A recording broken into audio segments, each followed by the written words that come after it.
Hey everyone, and welcome to another Author Reads with your host, me, D.M. Wright. I support Red Nose Day, and if you wish to, the links are in the description. You can find all of my works at dmwproductionsoz.com. Today we're going to be going through the 39 Steps by John Buchan, and you can follow along with me. So, Chapter 1. The Man Who Died. I returned from the city about 3 o'clock on that May afternoon, pretty well disgusted with life. I had been 3 months in the old country and was fed up with it. If anyone had told me a year ago that I would have been feeling like that, I should have laughed at him. But there was the fact. The weather made me liverish. The talk of the ordinary Englishman made me sick. I couldn't get enough exercise, and the amusements of London seemed as flat as soda water that had been standing in the sun. Richard Hannay, I kept telling myself, you have got into the wrong ditch, my friend, and you had better climb out. It made me bite my lips to think of the plans I had been building up those last years in Bulawayo. I had got my pile, not one of those big ones, but good enough for me, and I had figured out all kinds of ways of enjoying myself. My father had brought me out from Scotland at the age of 6, and I had never been home since. So England was a sort of Arabian Nights to me, and I counted on stopping there for the rest of my days. But from the first, I was disappointed with it. In about a week, I was tired of seeing sights, and in less than a month, I had had enough of restaurants and theatres and race meetings. I had no real power to go about with, which probably explains things. Plenty of people invited me to their houses, but they didn't seem much interested in me. They would fling me a question or two about South Africa, and then get on with their affairs. A lot of imperialist ladies asked me to tea to meet schoolmasters from New Zealand and editors from Vancouver, and that was the dismalest business of all. Here was I, 37 years old, sound in wind and limb, with enough money to have a good time, yawning my head off all day. I had just about settled to clear out and get back to the veld, for I was the best bored man in the United Kingdom. That afternoon, I had been worrying my brokers about investments to give my mind something to work on, and on my way home I turned into a club, rather a pothouse, which took in colonial members. I had a long drink and read the evening papers. They were full of the row in the Near East, and there was an article about Coralides, the Greek premier. I rather fancied the chap. From all accounts, he seemed the one big man in the show, and he played a straight game too, which was more than could be said for most of them. I gathered that they hated him pretty blackly in Berlin and Vienna, but that we were going to stick by him, and one paper said that he was the only barrier between Europe and Armageddon. I remember wondering if I could get a job in these parts. It struck me that Albania was the sort of place that might keep a man from yawning. About 6 o'clock I went home, dressed, dined at the Café Royal, and turned into a music hall. It was a silly show, all capering women and monkey-faced men, and I did not stay long. The night was fine and clear as I walked back to the flat I had hired near Portland Place. The crowd surged past me on the pavements, busy and chattering, and I envied the people for having something to do. These shop girls and clerks and dandies and policemen had some interest in life that kept them going. I gave half a crown to a beggar because I saw him yawn. He was a fellow sufferer.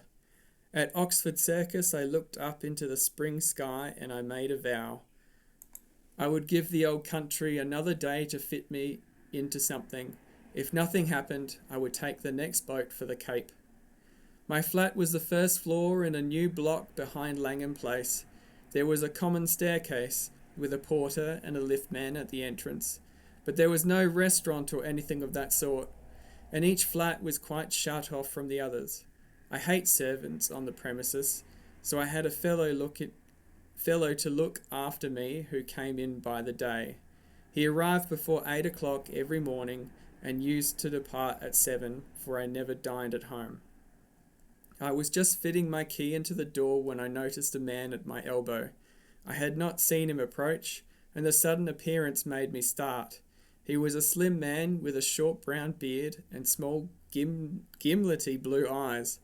I recognized him as the occupant of a flat on the top floor, with whom I had passed the time of day on the stairs. "Can I speak to you?" he said. "May I come in for a minute?" He was steadying his voice with an effort, and his hand was pawing my arm. I got my door open and motioned him in. No sooner was he over the threshold than he made a dash for my back room, where I used to smoke and write my letters. Then he bolted back. "Is the door locked?" he asked feverishly, and he fastened the chain with his own hand.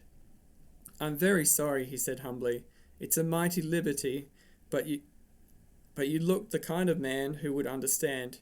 I've had you in mind all this week when things got troublesome. Say, will you do me a good turn?"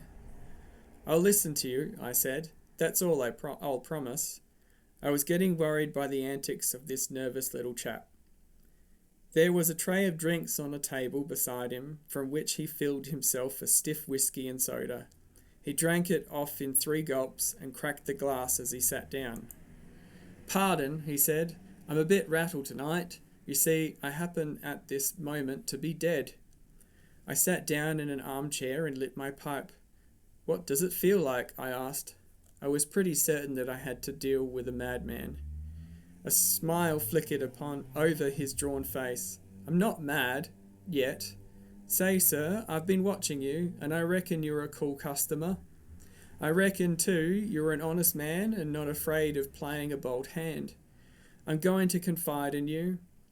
I need help worse than any man ever needed it, and I want to know if I can count on you."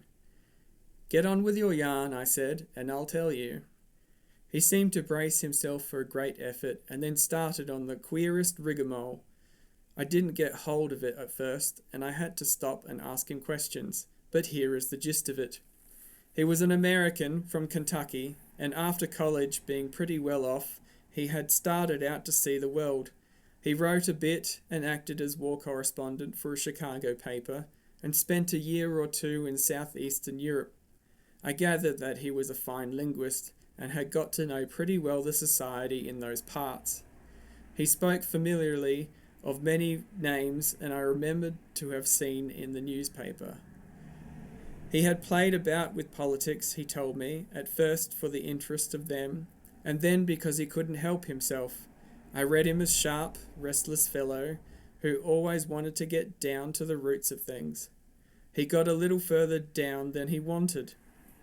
I am giving you what he told me as well as I could make it out.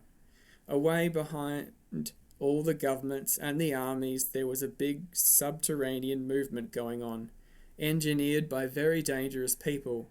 He had come on it by accident. It fascinated him.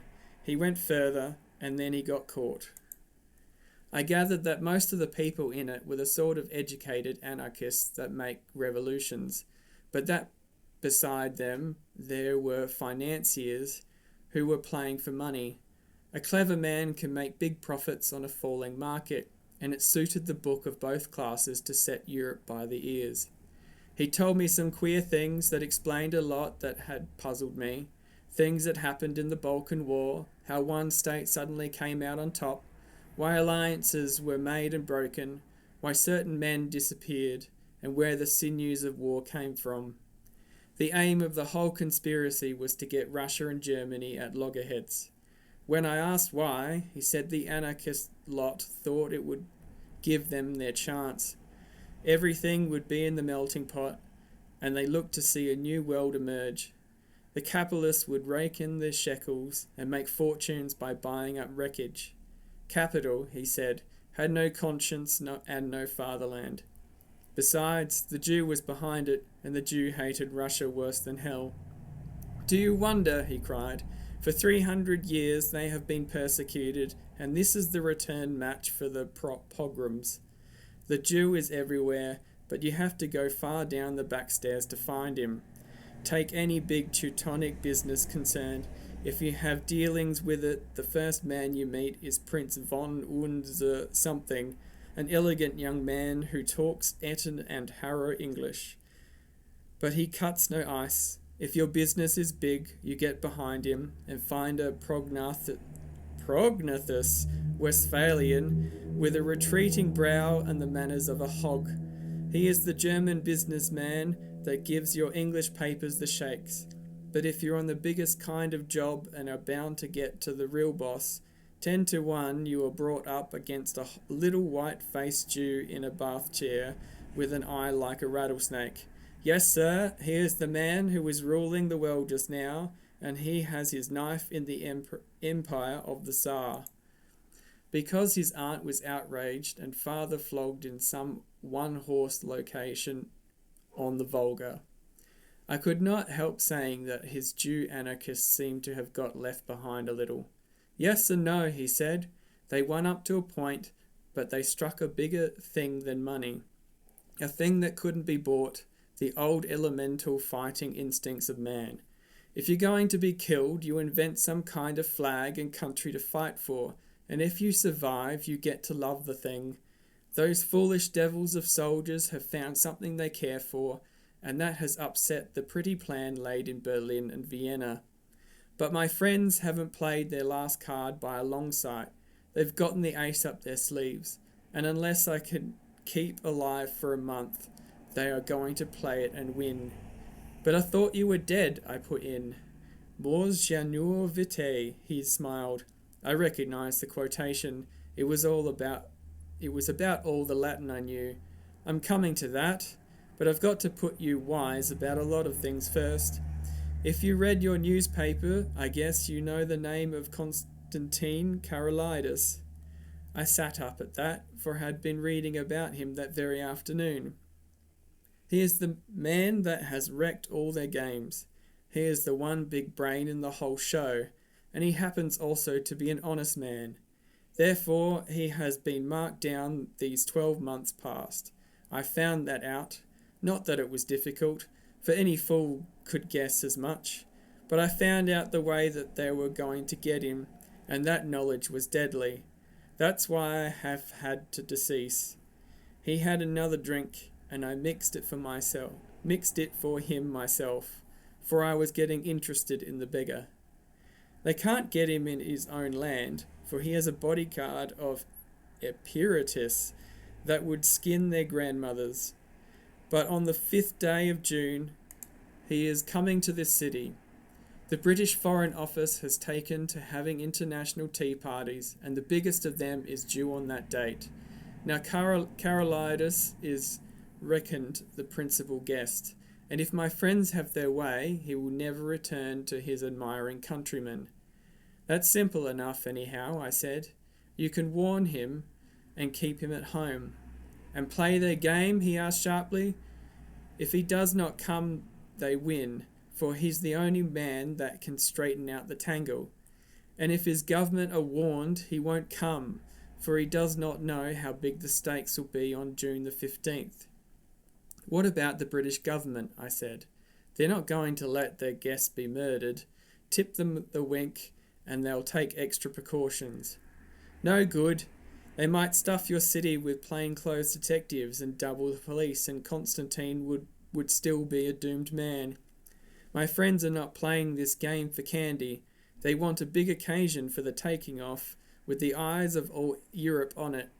He'll be murdered by an Austrian, and there will be plenty of evidence to show the connivance of the big folk in Vienna and Berlin.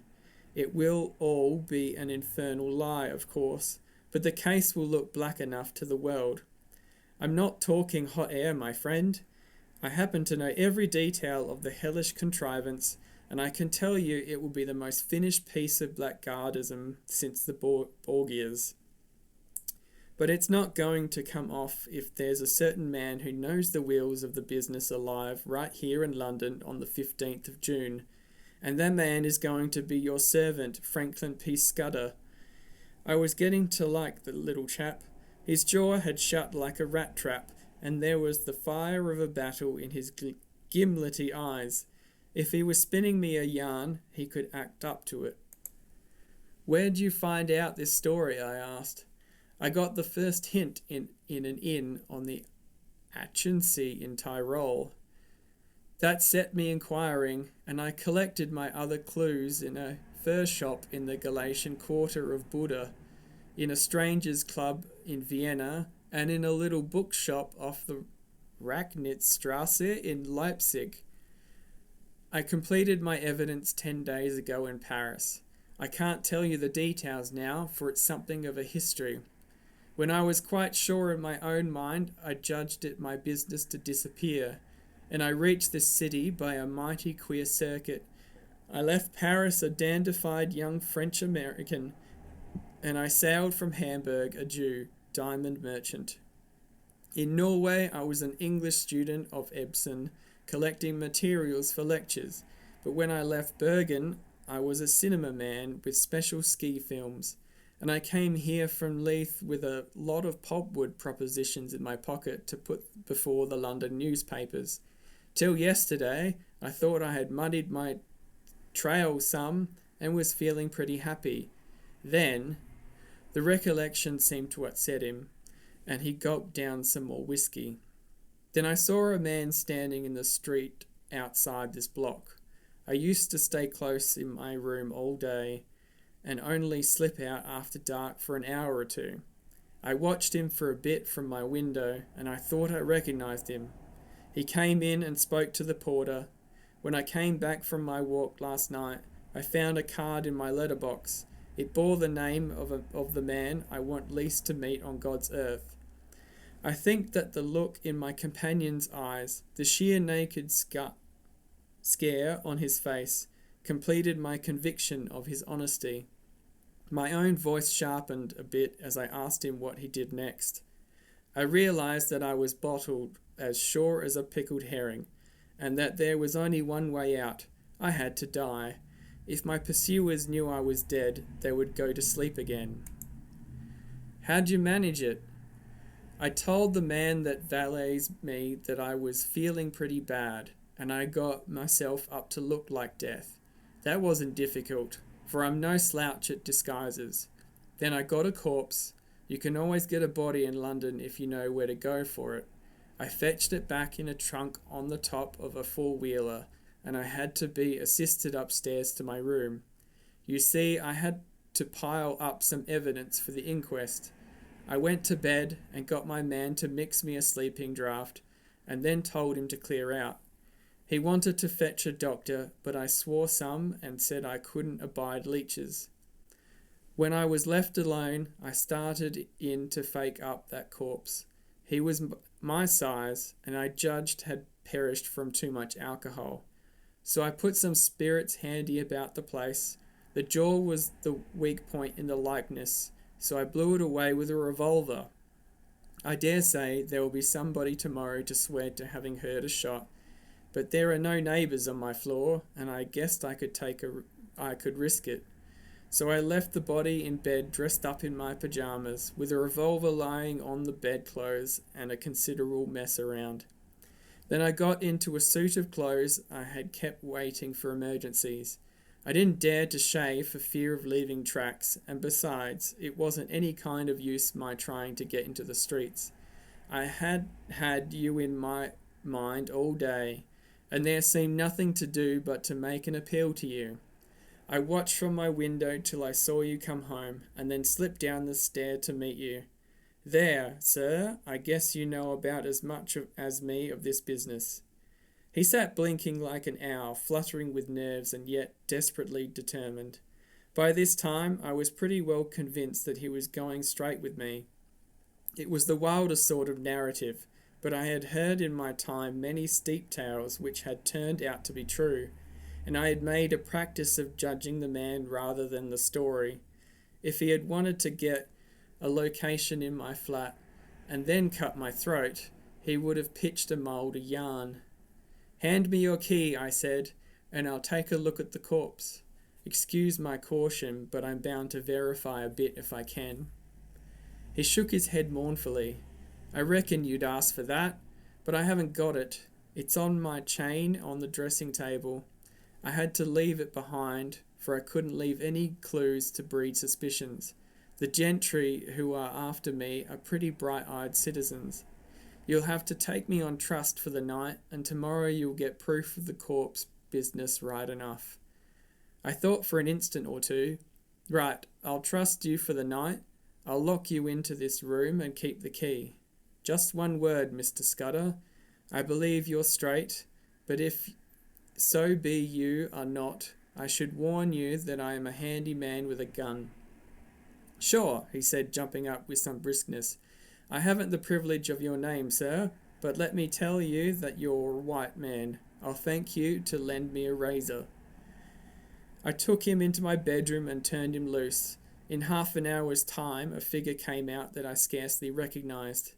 Only his gimlety, hungry eyes were the same. He was shaved clean, his hair was parted in the middle, and he had cut his eyebrows. Further, he carried himself as if he had been drilled, and was the very model, even to the brown complexion, of some British officer who had had a long spell in India. He had a monocle too, which he stuck in his eye, and every trace of the American had gone out of his speech. "My hat, Mr. Scudder," I stammered. "Not Mr. Scudder," he corrected. "Captain Theophilus Digby of the 40th Gurkhas, presently home on leave." "I'll thank you to remember that, sir." I made him up a bed in my smoking room and sought my own couch, more cheerful than I had been for the past month. Things did happen occasionally, but even in this God-forgotten metropolis. I woke next morning to hear my man Paddock making the deuce of a row at the smoking room door. Paddock was a fellow I had done a good turn to out on the Selawaki, and I had inspanned him as my servant as soon as I had got to England. He had about as much gift of the gab as a hippopotamus, and was not a great hand at valeting, but I knew I could count on his loyalty. "Stop that row, Paddock," I said. "There's a friend of mine, Captain, I couldn't remember the name, dossing down in there. Get breakfast for two, and then come and speak to me." I told Paddock a fine story about how my friend was a great swell, with his nerves pretty bad from overwork, who wanted absolute rest and stillness. Nobody had got to know he was here, or he would be besieged by communications from the India Office and the Prime Minister, and his cure would be ruined. I am bound to say Scudder played up splendidly when he came to breakfast. He fixed Paddock with his eyeglass, just like a British officer, asked him about the Boer War, and slung out at me a lot of stuff about imaginary pals. Paddock couldn't learn to call me sir, but he sirred Scudder as if his life depended on it. I left him with the newspaper and a box of cigars, and went down to the city till luncheon. When I got back, the liftman had an important face. "Nasty business 'ere this morning, sir. Gent in number 15 been and shot itself. They've just took him to the mortuary. The police are up there now." I ascended to number 15 and found a couple of bobbies and an inspector busy making an examination. I asked a few idiotic questions and they soon kicked me out. Then I found the man that had valeted Scuddy and pumped him, but I could see he suspected nothing. He was a whining fellow with a churchyard face, and half a crown went far to console him. I attended the inquest next day. A partner of some publishing firm gave evidence that the deceased had brought him wood pulp propositions and had been, he believed, an agent of an American business. The jury found it a case of suicide while of unsound mind, and the few effects were handed over to the American consul to deal with. I gave Scudder a full account of the affair, and it interested him greatly. He said he wished he could have attended the inquest, for he reckoned it would be about as spicy as to read one's own obituary notice. The first 2 days he stayed with me in that back room, he was very peaceful. He read and smoked a bit, and made a heap of jottings in a notebook, and every night we had a game of chess. at which he beat me hollow. I think he was nursing his nerves back to health, for he had had a pretty trying time. But on the third day I could see he was beginning to get restless. He fixed up a list of the days till June 15th, and ticked each off with a red pencil, making remarks in shorthand against them. I would find him sunk in a brown study, with his sharp eyes abstracted, and after those spells of meditation he was apt to be very despondent.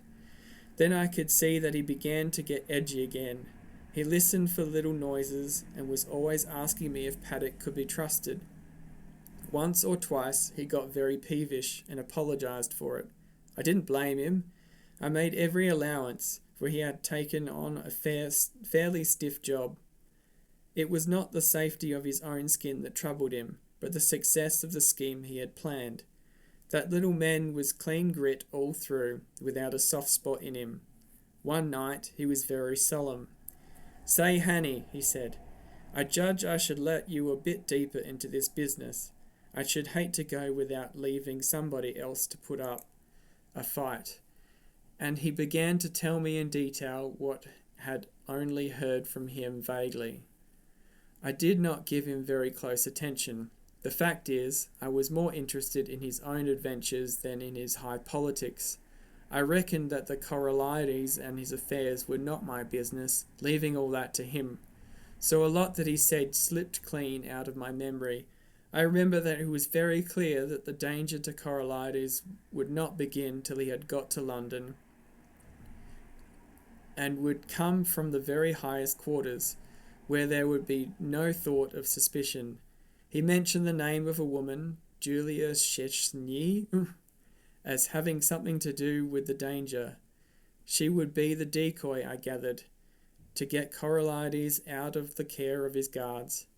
He talked too about a black stone and a man that lisped in his speech, and he described very particularly somebody that he never referred to without a shudder, an old man with a young voice who could hood his eyes like a hawk. He spoke a good deal about death too. He was mortally anxious about winning through with his job, but he didn't care a rush for his life. I reckon it's like going to sleep when you are pretty well tired out, and waking to find a summer day with the scent of hay coming in at the window.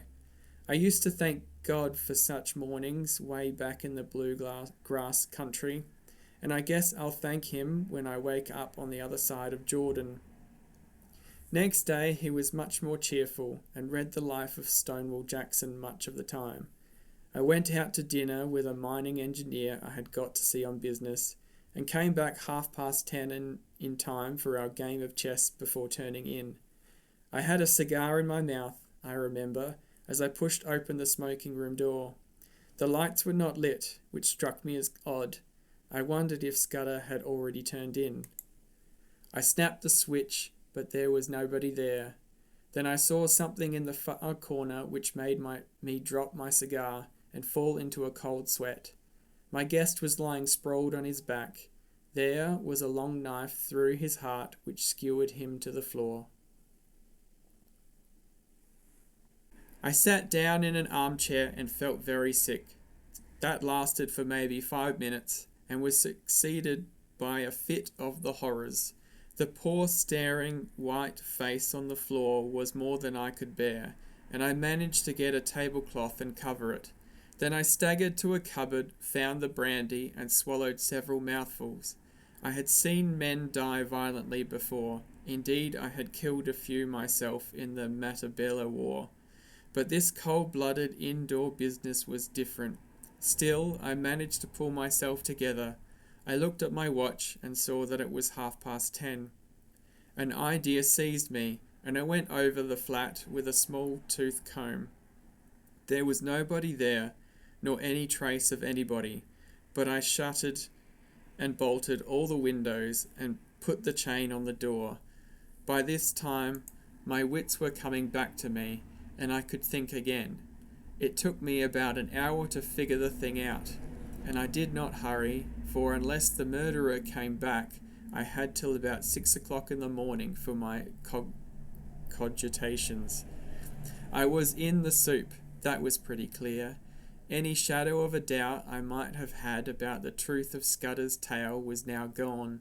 The proof of it was lying under the tablecloth. The men who knew that he knew what he knew had found him, and had taken the best way to make certain of his silence. Yes, but he had been in my rooms 4 days, and his enemies must have reckoned that he had confided in me, so I would be the next to go. It might be that very night, or next day, or the day after, but my number was up all right. Then suddenly I thought of another probability. Supposing I went out now and called in the police, or went to bed and let Paddock find the body and call them in the morning. What kind of story was I to tell about Scudder? I had lied to Paddock about him, and the whole thing looked desperately fishy. If I made a clean breast of it and told the police everything he had told me, they would simply laugh at me. The odds were 1,000 to 1 that I would be charged with murder, and the circumstantial evidence was strong enough to hang me. Few people knew me in England. I had no real pal who would come forward and swear to my character. Perhaps that was what those secret enemies were playing for. They were clever enough for anything, and an English prison was as good a way of getting rid of me till after June 15th as a knife in my chest. Besides, if I told the whole story, and by any miracle was believed, I would be playing their game. Coralides would stay at home, which was what they wanted. Somehow or other the sight of Scudder's dead face had made me a passionate believer in his scheme. He was gone, but he had taken me into his confidence, and I was pretty well bound to carry on his work. You may think this ridiculous for a man in danger of his life, but that was the way I looked at it. I am an ordinary sort of fellow, not braver than any people, but I hate to see a good man downed, and that long knife would not be the end of Scudder if I could play the game in his place. It took me an hour or two to think this out, and by that time I had come to a decision. I must vanish somehow, and keep vanished till the end of the 2nd week in June. Then I must somehow find a way to get in touch with the government people and tell them what Scudder had told me. I wished to heaven he had told me more, and that I had listened more carefully to the little he had told me. I knew nothing but the barest facts. There was a big risk that, even if I weathered the other dangers, I would not be believed in the end. I must take my chance of that, and hope that something might happen which would confirm my tale in the eyes of the government. My first job was to keep going for the next 3 weeks. It was now the 24th day of May, and that meant 20 days of hiding before I could venture to approach the powers that be. I reckoned that 2 sets of people would be looking for me. Scudder's enemies, to put me out of existence, and the police, who would want me for Scudder's murder. It was going to be a giddy hunt, and it was queer how the prospect comforted me. I had been slack so long that almost any chance of activity was welcome. When I had to sit alone with that corpse and wait on fortune, I was no better than a crushed worm. But if my next safety was to hang on my own wits, I was prepared to be cheerful about it. My next thought was whether Scudder had any papers about him to give me a better clue to the business. I drew back the tablecloth and searched his pockets, for I had no longer any shrinking from the body. The face was wonderfully calm for a man who had been struck down in a moment. There was nothing in the breast pocket, and only a few loose coins and a cigar holder in the waistcoat. The trousers held a little penknife and some silver, and the side pocket of his jacket contained an old crocodile skin cigar case. There was no sign of the little black book in which I had seen him making notes. That had no doubt been taken by his murderer. But as I looked up from my task, I saw some drawers had been pulled out in the writing table. Scudder would never have left them in that state, for he was the tidiest of mortals. Someone must have been searching for something, perhaps for the pocketbook. I went round the flat and found that everything had been ransacked. The inside of books, drawers, cupboards, boxes, even the pockets of the clothes in my wardrobe. and the sideboard in the dining room. There was no trace of the book, but likely the enemy had found it, but they had not found it on Scudder's body. Then I got out an atlas and looked at a big map of the British Isles. My notion was to get off to some wild district where my veldcraft would be of some use to me, for I would be like a trapped rat in a city. I considered that Scotland would be best, for my people were Scotch, and I could pass anywhere as an ordinary Scotsman. I had half an idea at first to be a German tourist, for my father had had German partners, and I had been brought up to speak the tongue pretty fluently, not to mention having put in 3 years prospecting for copper in German Damaraland. But I calculated that it would be less conspicuous to be a Scot, and less in line with what the police might know of my past. I fixed on Galloway as the best place to go. It was the nearest wild part of Scotland, so far as I could figure it out, and from the look of the map was not over thick with population. A search in Bradshaw informed me that a train left St Pancras at 7:10, which would land me at any Galloway station in the late afternoon. That was well enough, but a more important matter was how I was to make my way to St Pancras, for I was pretty certain that Scudder's friends would be watching outside. This puzzled me for a bit. Then I had an inspiration, on which I went to bed and slept for 2 troubled hours. I got up at 4 and opened my bedroom shutters. The faint light of a fine summer morning was flooding the skies, and the sparrows had begun to chatter. I had a great revulsion of feeling, and felt a God-forgotten fool. My inclination was to let things slide, and trust to the British police taking a reasonable view of my case. But as I reviewed the situation, I could find no arguments to bring against my decision of the previous night. So with a wry mouth, I resolved to go on with my plan. I was not feeling in any particular funk, only disinclined to go looking for trouble, if you understand me. I hunted out a well-used tweed suit, a pair of strong nailed boots, and a flannel shirt with a collar. Into my pockets I stuffed a spare shirt, a cloth cap, some handkerchiefs, and a toothbrush. I had drawn a good sum in gold from the bank 2 days before, in case Scudder should want money, and I took £50 of it in sovereigns in a belt, which I had brought back from Rhodesia. That was about all I wanted. Then I had a bath, and cut my moustache, which was long and drooping, into a short stubbly fringe. Now came the next step. Paddock used to arrive punctually at 7:30, and let himself in with a latchkey. But about 20 minutes to 7, as I knew from bitter experience, the milkman turned up with a great clatter of cans, and deposited my share outside my door. I had seen that milkman sometimes when I had gone out for an early ride. He was a young man about my own height, with an ill-nourished moustache, and he wore a white overall. On him I staked all my chances.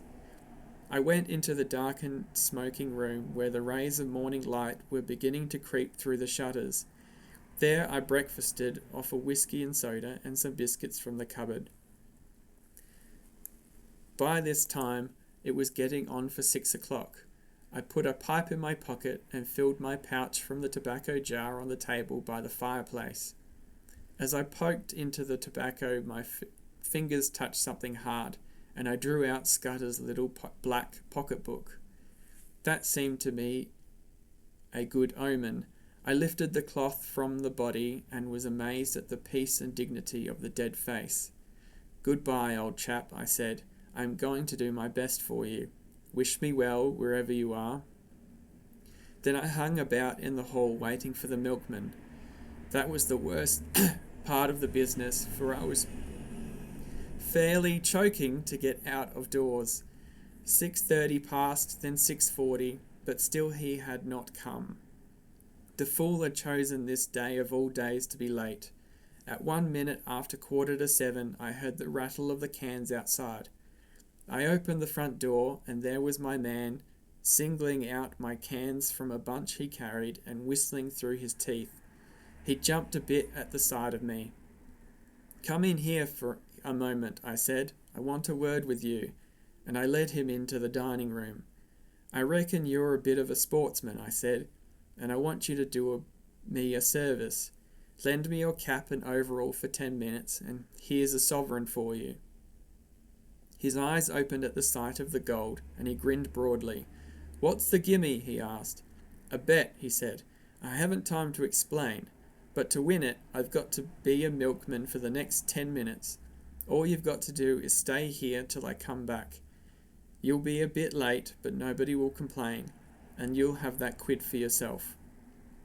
"Righto," he said cheerfully. "I ain't the man to spoil a bit of sport.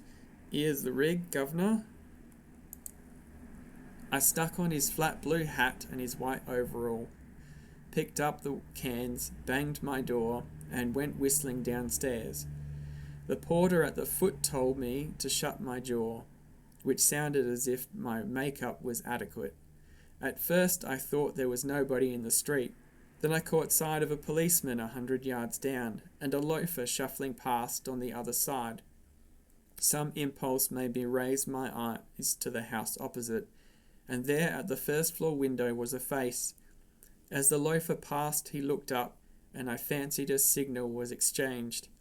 I crossed the street whistling gaily and imitating the jaunty swing of the milkman. Then I took the first side street and went up a left-hand turning which led past a bit of a vacant ground. There was no one in the little street, so I dropped the milk cans inside the hoarding and sent the cap and overall over them. I had only just put on the cloth cap when a postman came round the corner. I gave him good morning, and he answered me unsuspiciously. At the moment, the clock of the neighbouring church struck the hour of 7. There was not a second to spare. As soon as I got to Euston Road, I took to my heels and ran. The clock at Euston Station showed 5 minutes past the hour. At St. Pancras I had no time to take a ticket, let alone that I had not settled upon my destination. A porter told me the platform, and as I entered it, I saw the train already in motion. 2 station officials blocked the way, but I dodged them and clambered into the last carriage. 3 minutes later, as we were roaring through the northern tunnels, an irate guard interviewed me. He wrote out for me a ticket to Newton Stewart, a name which had suddenly come back to my memory, and he conducted me from the first-class compartment where I had sconed myself to a third-class smoker, occupied by a sailor and a stout woman with a child. He went off grumbling, and as I mopped my brow, I observed to my companions, in my broadest Scots, that it was a sore job catching trains. I had already entered upon my part. The impudence of that geared, said the lady bitterly. He needed a Scotch tongue to pit him in this place. He was complaining this ween not having a ticket, and her no fower till August 12 month, and he was objecting to this gentleman spitting. The sailor morosely agreed, and I started my new life in an atmosphere of protest against authority. I reminded myself that a week ago I had been finding the world dull.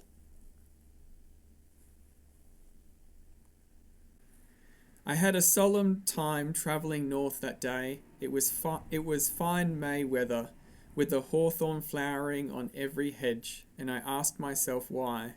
When I was still a free man, I had stayed on in London and not got the good of this heavenly country.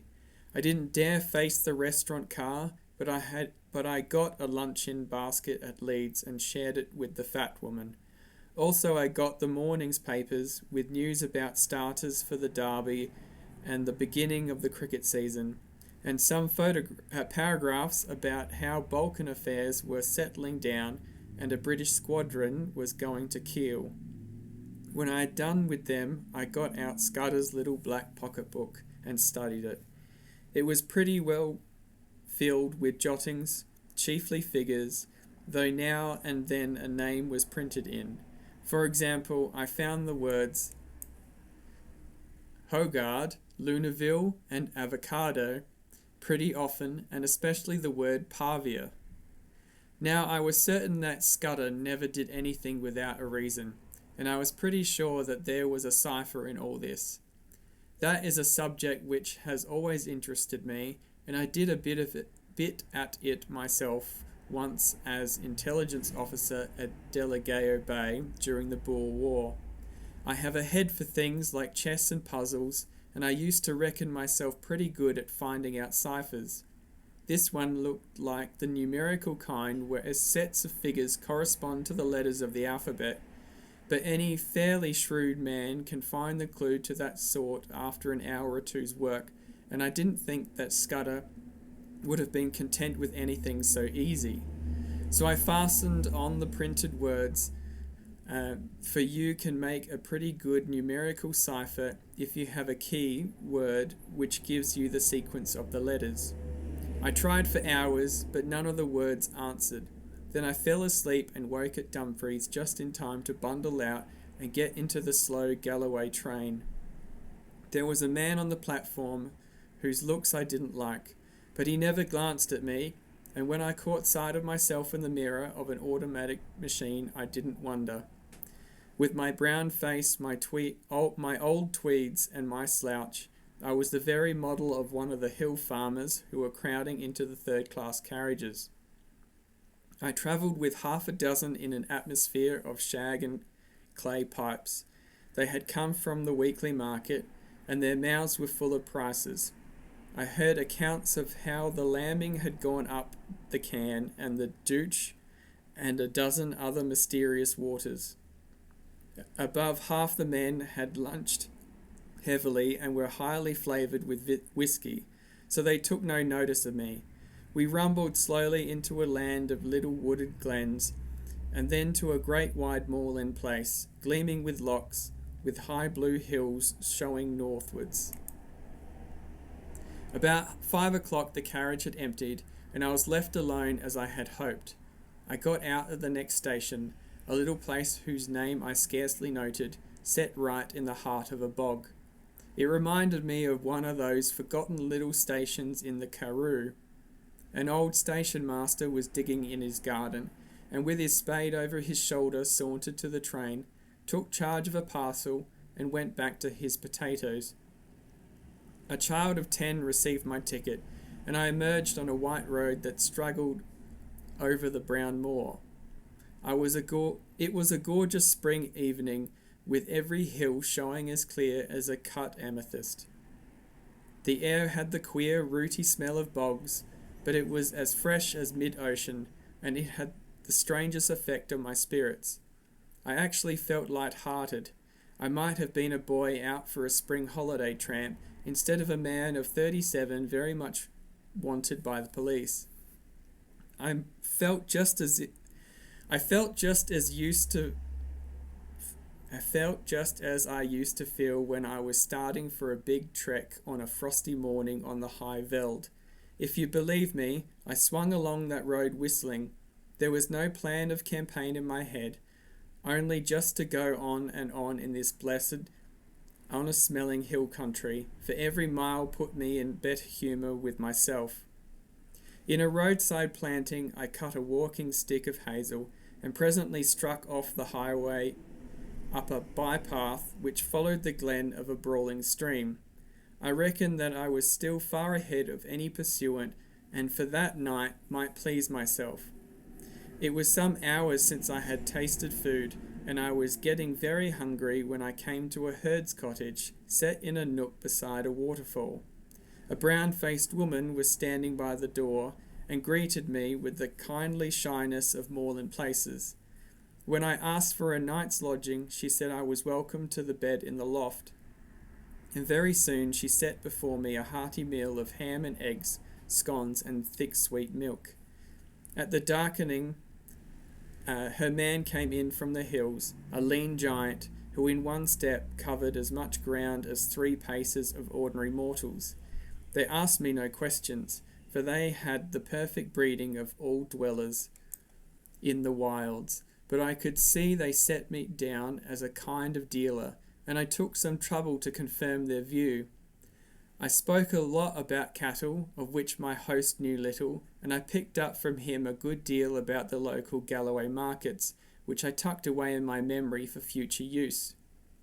At 10, I was nodding in my chair, and the bed in the loft received a weary man who never opened his eyes till 5 o'clock set the little homestead a-going once more. They refused any payment, and by 6 I had breakfasted and was striding southwards again. My notion was to return to the railway line a station or two farther on than the place where I had alighted yesterday, and to double back. I reckoned that was the safest way, for the police would naturally assume that I was always making farther from London in the direction of some western port. I thought that I had still a good bit of a start, for, as I reasoned, it would take some hours to fix the blame on me, and several more to identify the fellow who got on board the train at St. Pancras. It was the same jolly, clear spring weather, and I simply could not contrive to feel careworn. Indeed, I was in better spirits than I had been for months. Over a long ridge of moorland I took my road, skirting the side of a high hill which the herd had called Cairnsmore or Fleet. Nesting curlews and plovers were crying everywhere, and the links of a green pasture by the streams were dotted with young lambs.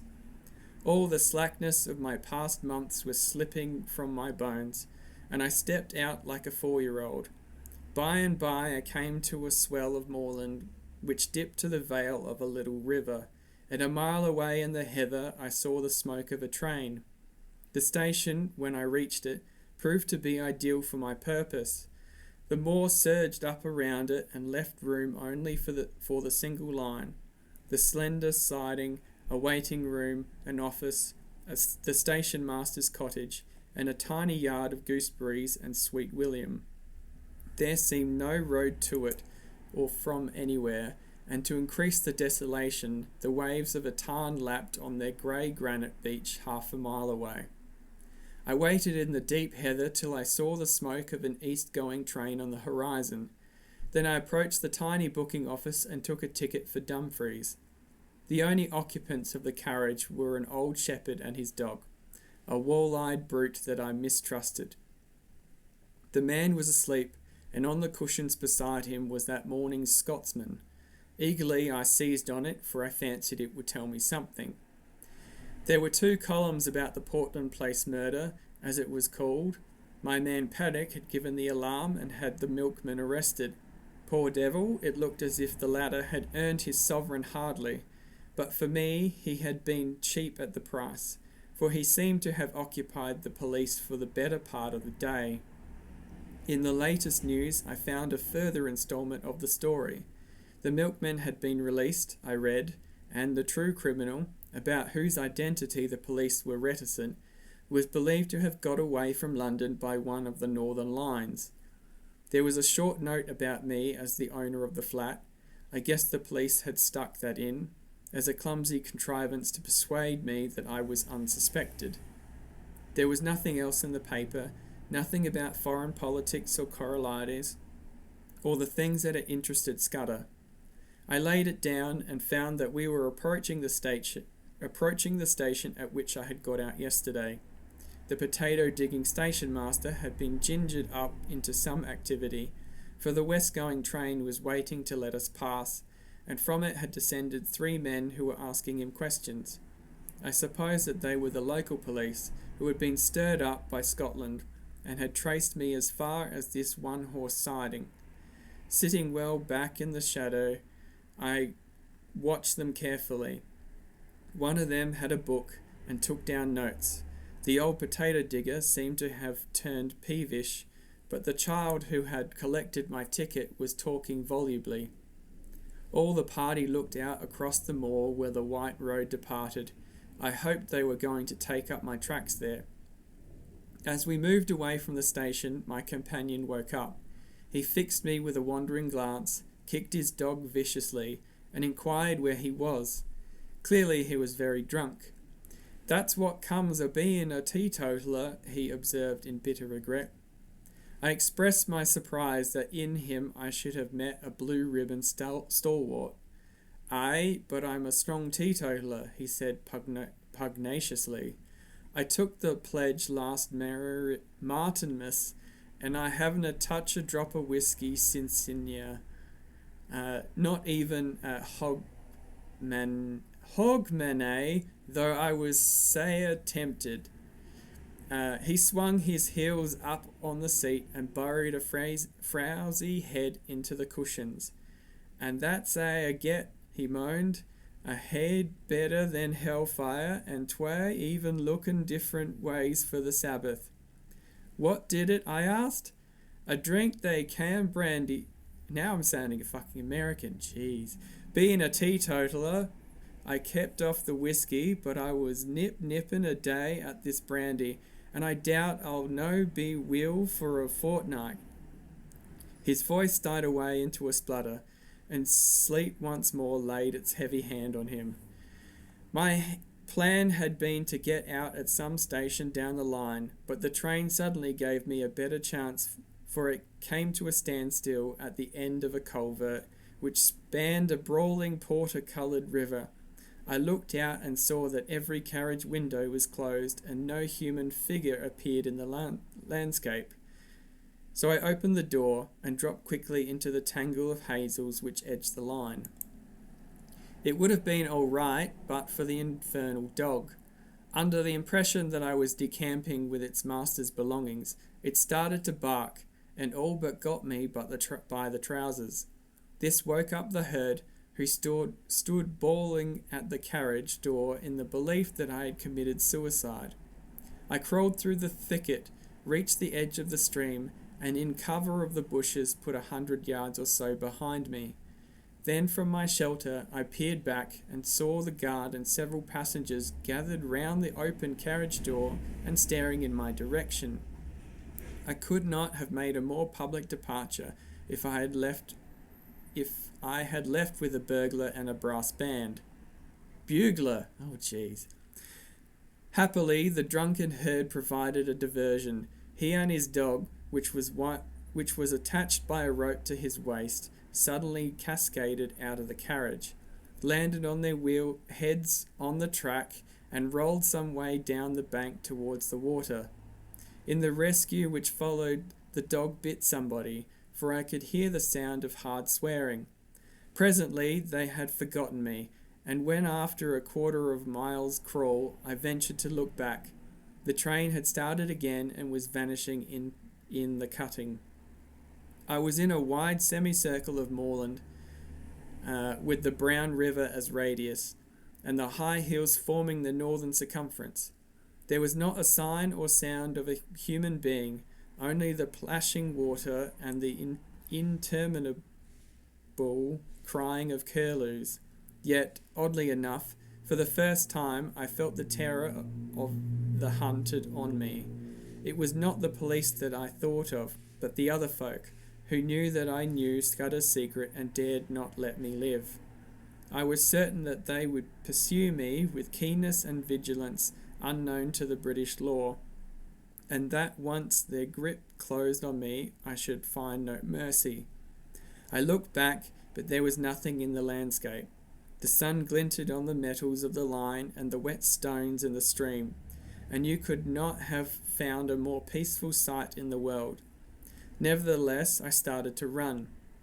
Crouching low in the runnels of the bog, I ran till the sweat blinded my eyes.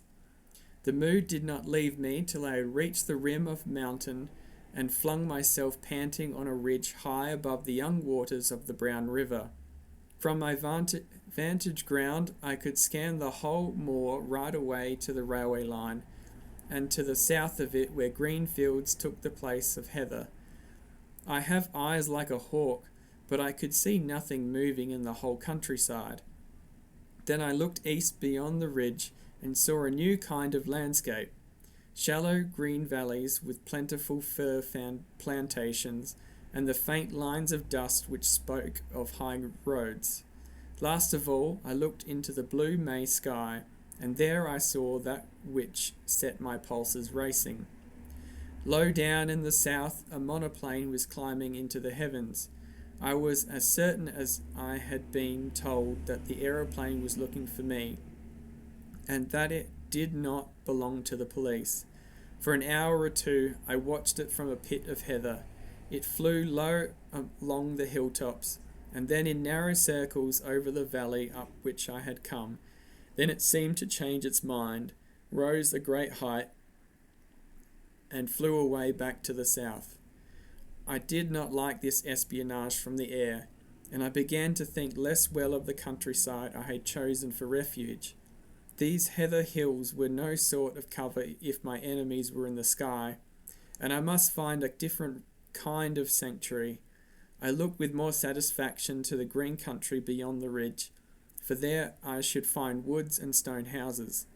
About 6 in the evening I came out of the moorland to a white ribbon of road, which wound up the narrow vale of a lowland stream.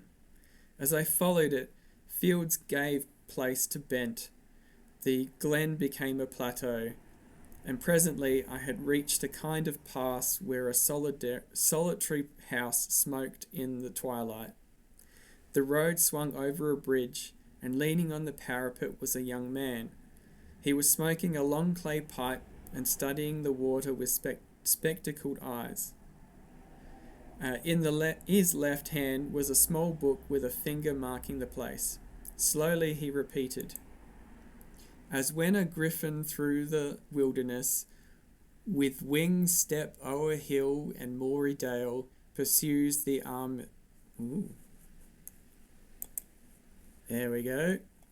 pursues the Arimaspian.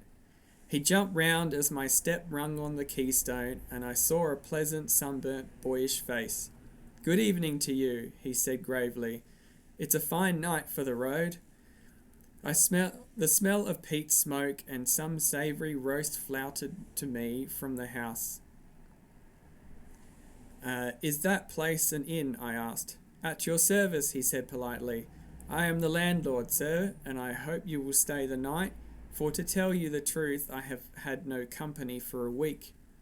I pulled myself up on the parapet of the bridge and filled my pipe. I began to detect an ally. 'You're young to be an innkeeper,' I said. 'My father died a year ago and left me the business. I live there with my grandmother. It's a slow job for a young man, and it wasn't my choice of profession.' 'Which was?' He actually blushed. 'I want to write books,' he said. 'And what better chance could you ask?' I cried. 'Man, I've often thought that an innkeeper would be the best storyteller in the world.' 'Not now,' he said eagerly. 'Maybe in the old days when you had pilgrims and ballad makers and highwaymen and mail coaches on the road. But not now. Nothing comes here but motor cars full of fat women who stop for lunch, and a fisherman or two in the spring, and the shooting tenants in August. There is not much material to be got out of that. I want to see life, to travel the world, and write things like Kipling and Conrad, but the most I've done yet is get some verses printed in Chambers' journal.' I looked at the inn standing golden in the sunset against the brown hills. I've knocked a bit about the world, and I wouldn't despise such a hermitage. Do you think that adventure is found only in the tropics or among gentry in red shirts? Maybe you're rubbing shoulders with it at this moment. That's what Kipling says,' he said, his eyes brightening, and he quoted some verse about romance.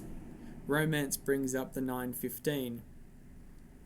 'Here's a true tale for you then,' I cried, 'and a month from now you can make a novel of it.' Sitting on the bridge in the soft May gloaming, I pitched him a lovely yarn. It was true in essentials too, though I altered the minor details. I made out that I was a mining magnate from Kimberley who had had a lot of trouble with IDB and had shown up a gang. They had pursued me across the ocean and had killed my best friend and were now on my tracks. I told the story well, though I say it who shouldn't.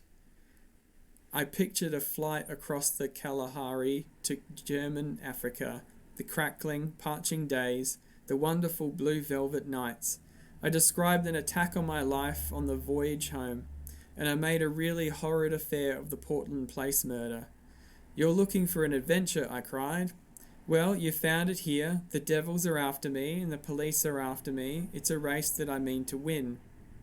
"By God," he whispered, drawing his breath in sharply, "it is all pure Rider Haggard and Conan Doyle." "You believe me?" I said gratefully. "Of course I do." And he held out his hand. "I believe everything out of the common. The only thing to distrust is the normal." He was very young, but he was the man for my money. "I think they're off my track for the moment, but I must lie close for a couple of days. Can you take me in?" He caught my elbow in his eagerness and drew me towards the house. "You can lie as snug here as if you were in a moss hole. I'll see that nobody blabs either, and you'll give me some more material about your adventures." As I entered the inn porch, I heard from far off the beat of an engine. There, silhouetted against the dusky west, was my friend, the monoplane. He gave me a room at the back of the house, with a fine outlook over the plateau, and he made me free of his own study, which was stacked with cheap editions of his favourite authors. I never saw the grandmother, so I guessed she was bedridden. An old woman called Margaret brought me meals, and the innkeeper was around me at all hours. I wanted some time to myself, so I invented a job for him. He had a motor bicycle, and I sent him off the next morning for the daily paper, which usually arrived with the post in the late afternoon. I told him to keep his eyes skinned and make note of any strange figures he saw, keeping a special sharp lookout for motors and aeroplanes. Then I sat down in real earnest to Scudder's notebook. He came back at midday with the Scotsman. There was nothing in it, except some further evidence of Paddock and the milkman, and a repetition of yesterday's statement that the murderer had gone north. But there was a long article reprinted from the Times about Corralides and the state of affairs in the Balkans, though there was no mention of any visit to England. I got rid of the innkeeper for the afternoon, for I was getting very warm in my search for the cipher. As I told you, it was a numerical cipher, and by an elaborate system of experiments I had pretty well discovered what were the nulls and stops. The trouble was the keyword, and when I thought of the odd million words he might have used, I felt pretty hopeless. But at about 3 o'clock I had a sudden inspiration. The name Julia Chesnia flashed across my memory. Scudder had said it was the key to the Corralides business, and it occurred to me to try it on his cipher. It worked. The 5 letters of Julia gave me the position of the vowels. A was J, the 10th letter of the alphabet, so represented by X in the cipher. E was U equals XXI, and so on. Chechnya gave me the numerals for the principal consonants. I scribbled that scheme on a bit of paper and sat down to read Scudder's pages. In half an hour I was reading with a whitish face and fingers that drummed on the table. I glanced out of the window and saw a big touring car coming up the glen towards the inn. It drew up at the door, and there was the sound of people alighting. There seemed to be 2 of them, men in aquascutums and tweed caps. 10 minutes later, the innkeeper slipped into the room, his eyes bright with excitement. "There's 2 chaps below looking for you," he whispered. "They're in the dining room having whiskies and sodas. They've asked about you and said that they hope to meet you here. Oh, and they described you jolly well, down to your boots and shirt. I told them you had been here last night and had gone off on a motor bicycle this morning, and one of the chaps swore like a navvy. I made him tell me what they looked like. One was a dark-eyed thin fellow with bushy eyebrows. The other was always smiling and lisped and talked. Neither was any kind of foreigner. On this my young friend was positive. I took a bit of paper and wrote these words in German as if they were part of the letter. Black stone. Scudder had got on to this, but he could not act for a fortnight. I doubt if I could do any good now, especially as Corralides is uncertain about his plans. But if Mr. T advises, I will do the best I manufactured it rather neatly so that it looked like a loose page of private letter. Take this down and say it was found in my bedroom, and ask them to return it to me after they overtake me, or if they overtake me. 3 minutes later, I heard the car begin to move, and peeping from behind the curtain caught sight of the two figures. One was slim, the other was sleek. That was the most I could make of my reconnaissance. The innkeeper appeared in great excitement. Your paper woke them up, he said gleefully. The dark fellow went as white as death and cursed like blazes, and the fat one whistled and looked ugly. They paid for their drinks with half a sovereign and wouldn't wait for change. Now I'll tell you what I want you to do, I said. Get on your bicycle and go off to Newton Stewart, to the chief constable. Describe the two men and say you suspect them of having had something to do with the London murder. You can invent reasons. The two will come back, never fear. Not tonight, for they'll follow me 40 miles along the road. But first thing tomorrow morning, tell the police to be here bright and early. He set off like a docile child while I worked at Scudder's notes. When he came back, we dined together, and in common decency I had to let him pump me. I gave him a lot of stuff about lion hunts and Matabele war, thinking all the while what tame businesses these were compared to this I was now engaged in. When he went to bed, I sat up and finished Scudder. I smoked in the chair till daylight, for I could not sleep. About 8 next morning, I witnessed the arrival of 2 constables and a sergeant. They put their chair in a coach house under the innkeeper's instructions and entered the house. 20 minutes later, I saw from my window a second car come across the plateau from the opposite direction. It did not come up to the inn, but stopped 200 yards off in the shelter of a patch of wood. I noticed that its occupants carefully reversed it before leaving it. A minute or two later, I heard the steps on the gravel outside the window. My plan had been to lie hid in my bedroom and see what happened. I had a notion that, if I could bring the police and my other more dangerous pursuers together, something might work out of it to my advantage. But now I had a better idea. I scribbled a line of thanks to my host, opened the window, and dropped quietly into a gooseberry bush. Unobserved, I crossed the dike, crawled down the side of a tributary burn, and won the high road on the far side of the patch of trees. There stood the car, very spick and span in the morning sunlight, but with the dust on her which told of a long journey. I started her, jumped into the chauffeur's seat, and stole gently out onto the plateau. Almost at once the road dipped, so that I lost sight of the inn, but the wind seemed to bring me the sound of angry voices. You may picture me driving that 40-horsepower car for all she was worth over the crisp moor roads on that shining May morning, glancing back at first over my shoulder and looking anxiously to the next turning, then driving with a vague eye just wide enough awake to keep on the highway. For I was thinking desperately of what I had found in Scudder's pocketbook. The little man had told me a pack of lies. All his yarns about the Balkans and the Jew anarchists and the Foreign Office Conference were eyewash, and so was Corralides. And yet not quite, as you shall hear. I had staked everything on my belief in his story, and had been let down. Here was his book telling me a different tale, and instead of being once bitten twice shy, I believed it absolutely. Why, I don't know.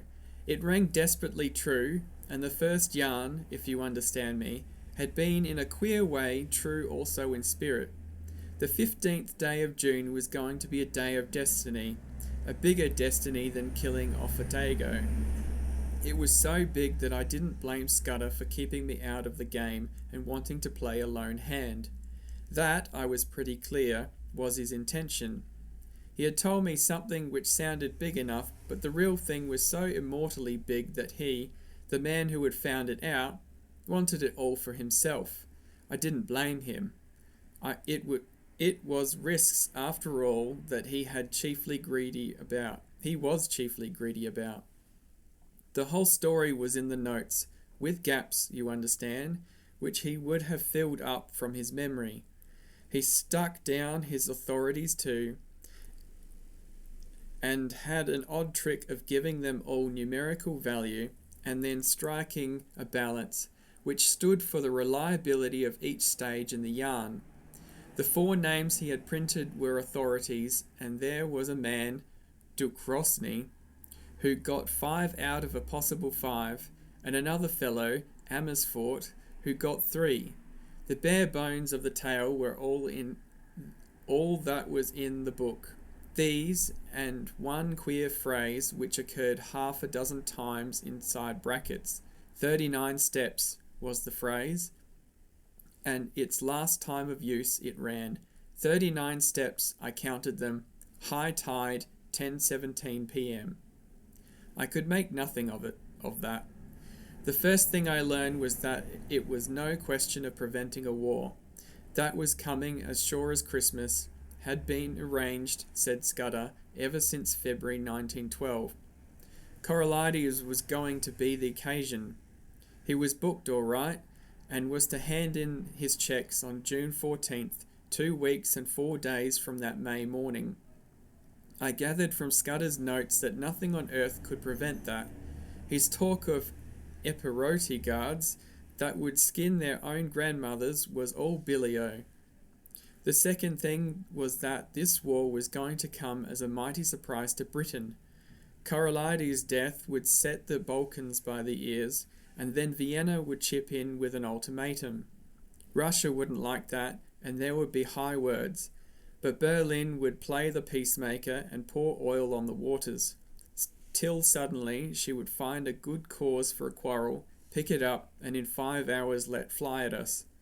That was the idea, and a pretty good one too. Honey and fair speeches, and then a stroke in the dark. While we were talking about the goodwill and good intentions of Germany, our coast would be silently ringed with mines, and submarines would be waiting for every battleship. But all this depended upon the third thing, which was due to happen on June 15th. I would never have grasped this if I hadn't once happened to meet a French staff officer coming back from West Africa, who had told me a lot of things. One was that, in spite of all the nonsense talk in Parliament, there was a real working alliance between France and Britain, and that the 2 general staffs met every now and then and made plans for joint action in case of war. Well, in June, a very great swell was coming over from Paris, and he was going to get nothing less than a statement of the disposition of the British Home Fleet on mobilisation. At least, I gathered, it was something like that.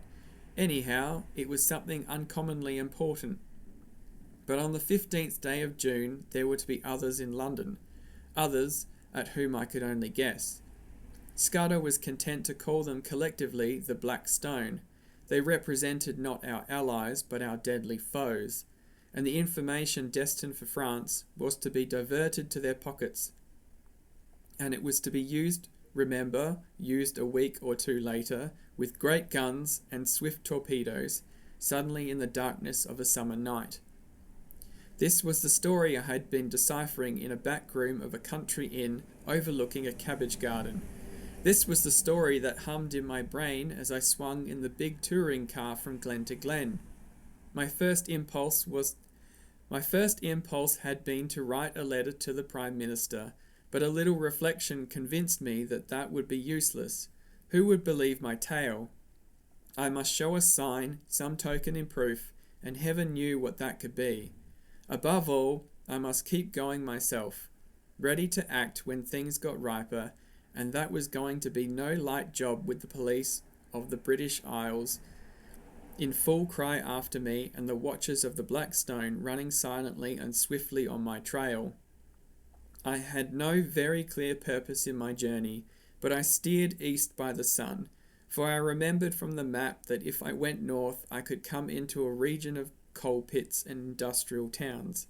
Presently I was down from the moorlands and traversing the broad haw of a river. For miles I ran alongside a park wall, and in a break of the trees I saw a great castle. I swung through little old thatched villages and over peaceful lowland streams, and past gardens blazing with hawthorn and yellow laburnum. The land was so deep in peace that I could scarcely believe that somewhere behind me were those who fought my life, and that in a month's time, unless I had it almightiest of luck, these round country faces would be pinched and staring, and men would be lying dead in English fields. About midday I entered a long straggling village and had a mind to stop and eat. Halfway down was the post office, and on the steps of it stood the postmistress and a policeman hard at work conning a telegram. When they saw me they wakened up, and the policeman advanced with raised hand and cried on me to stop. I nearly was fool enough to obey. Then it flashed upon me that the wire had to do with me, that my friends at the inn had come to an understanding and were united in desiring to see more of me, and that it had been easy enough for them to wire the description of me and the car to 30 villages through which I might pass. I released the brakes just in time. As it was, the policeman made a claw at the hood, and only dropped off when he got my left in his eye. I saw that main roads were no place for me, and turned into the byways. It wasn't an easy job without a map, but there was the risk of getting onto a farm road and ending in a duck pond or a stable yard, and I couldn't afford that kind of delay. I began to see what an ass I had been to steal the car. The big green brute would be the safest kind of clue to me over the breadth of Scotland. If I had left it and took to my feet, it would be discovered in an hour or two, and I would get no start in the race. The immediate thing to do was to get to the loneliest roads. These I soon found when I struck up a tributary of the big river and got into a glen with steep hills all about me, and a corkscrew road at the end which climbed over a pass. Here I met nobody, but it was taking me too far north, so I slewed east, along a bad track, and finally struck a big double-line railway. Away below me I saw another broadish valley, and it occurred to me that if I crossed it I might find some remote inn to pass the night. The evening was now drawing in, and I was furiously hungry, for I had eaten nothing since breakfast except a couple of buns I had bought from a baker's cart. Just then I heard a noise in the sky, and lo and behold, there was that infernal aeroplane, flying low, about a dozen miles to the south and rapidly coming towards me. I had the sense to remember that on a bare moor I was at the aeroplane's mercy, and that my only chance was to get to the leafy cover of the valley. Down the hill I went like blue lightning, screwing my head round whenever I dared to watch that damn flying machine. Soon I was on a road between hedges and dipping to the deep-cut glen of the stream. Then came a bit of thick wood where I slackened speed. Suddenly on my left I heard the hoot of another car, and realized to my horror that I was almost up on a couple of gateposts through which a private road debouched on the highway. My horn gave an agonized roar, but it was too late. I clapped on my brakes, but my impetus was too great, and there before me a car was sliding athwart my course. In a second there would have been the deuce of a wreck. I did the only thing possible and ran slap into the hedge on the right, trusting to find something soft beyond. But there I was mistaken. My car slithered through the hedge like butter, and then gave a sickening plunge forward. I saw when I was coming, leapt on the seat and would have jumped out, but a branch of hawthorn got me in the chest, lifted me up and held me, while a ton or two of expensive metal slipped below me, buckled and pitched, and then dropped with an almighty smash 50 feet to the bed of the stream. Slowly that thorn let me go. I subsided first on the hedge, and then very gently on a bower of nettles. As I scrambled to my feet, a hand took me by the arm, and a sympathetic and badly scared voice asked me if I were hurt. I found myself looking at a tall young man in goggles and a leather ulster, who kept on blessing his soul and whinnying apologies. For myself, once I got my wind back, I was rather glad than otherwise. This was one way of getting rid of the car. "My blame, sir," I answered him. "It's lucky that I did not add homicide to my follies. That's the end of my Scotch motor tour, but it might have been the end of my life." He plucked out a watch and studied it. "You're the right sort of fellow," he said. "I can spare a quarter of an hour, and my house is 2 minutes off. I'll see you clothed and fed and snug in bed. Where's your kit, by the way? Is it in the burn along with the car?" "It's in my pocket," I said, brandishing a toothbrush. "I'm a colonial and travel light." "A colonial!" he cried. "By gad, you're the very man I've been praying for. Are you by any blessed chance a free trader?" "I am," I said, without the foggiest notion of what he meant. He patted my shoulder and hurried me into his car. 3 minutes later we drew up before a comfortable-looking shooting box set among pine trees, and he ushered me indoors. He took me first to a bedroom and flung half a dozen of suits before me, for my own had been pretty well reduced to rags. I selected a loose blue serge, which differed most conspicuously from my former garments, and borrowed a linen collar. Then he hailed me to the dining room, where the remnants of a meal stood on the table, and announced that I had just 5 minutes to feed. "You can take a snack in your pocket, and we'll have supper when we get back. I've got to be at the Masonic Hall at 8 o'clock, or my agent will comb my hair." I had a cup of coffee and some cold ham, while he yarned away on the hearthrug. "You find me in the deuce of a mess, mister. By the by, you haven't told me your name. Twisden? Any relation of old Tommy Twisden of the 60th? No? Well, you see, I'm Liberal candidate for this part of the world, and I had a meeting on tonight at Brattleburn. That's my chief town, and an infernal Tory stronghold.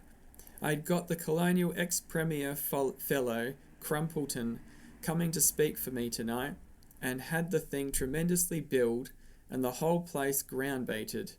This afternoon I had a wire from the ruffian saying he had got influenza at Blackpool, and here I am left to do the whole thing myself. I had meant to speak for 10 minutes and must go on for 40, and though I've been racking my brains for 3 hours to think of something, I simply cannot last the course. Now you've got to be a good chap and help me. You're a free trader and can tell our people what a wash-out protection is in the colonies. All you fellows have the gift of the gab. I wish to heaven I had it. I'll be forever more in your debt." I had very few notions about free trade one way or the other, but I saw no other chance to get what I wanted. My young gentleman was far too absorbed in his own difficulties to think how odd it was to ask a stranger who had just missed death by an ace and had lost 1,000-guinea car to address a meeting for him on the spur of the moment. But my necessities did not allow me to contemplate oddnessness or to pick and choose my supports. "All right," I said, I'm not much good as a speaker, but I'll tell them a bit about Australia." At my words, the cares of the ages slipped from his shoulders, and he was rapturous in his thanks. He lent me a big driving coat, and never troubled to ask why I had started on a motor tour without possessing an ulster, and we slipped down the dusty roads, poured into my ears the simple facts of his history. He was an orphan, and his uncle had brought him up. I've forgotten the uncle's name, but he was in cabinet, and you can read his speeches in the papers. He had gone round the world after leaving Cambridge, and then, being short of a job, his uncle had advised politics. I gathered that he had no preference in parties. Good chaps in both, he said cheerfully, and plenty of blighters too. I'm Liberal because my family have always been Whigs. But if he was lukewarm politically, he had strong views on other things. He found out I knew a bit about horses and jawed away about the Derby entries, and he was full of plans for improving his shooting. Altogether, a very clean, decent colour young man. As we passed through a little town, 2 policemen signalled us to stop, and flashed their lanterns on us. "Beg pardon, Sir Harry," said one. "We've got instructions to look out for a car, and the description no unlike yours." "Righto," said my host, while I thanked Providence for the devious ways I had been brought to safety. After that he spoke no more, for his mind began to labour heavily with his coming speech. His lips kept muttering, his eye wandered, and I began to prepare myself for a second catastrophe. I tried to think of something to say, but my mind was dry as stone. The next thing I knew, we had drawn up outside a door in a street, and were being welcomed by some noisy gentlemen with rosettes. The hall had about 500 in it, women mostly, a lot of bald heads, and a dozen or 2 young men. The chairman, a weaselly minister with a reddish nose, lamented Crumpleton's absence, soliloquised on his influenza, and gave me a certificate as a trusted leader of Australian thought. There were 2 policemen at the door, and I hoped they took note of that testimonial. Then Sir Harry started. I never heard anything like it. He didn't begin to know how to talk. He had about a bushel of notes from which he read, and when he let go of them, he fell into one prolonged stutter. Every now and then he remembered a phrase he had learned by heart, straightened his back, and gave it off like Henry Irving, and the next moment he was bent double and crooning over his papers. It was the most appalling rot too.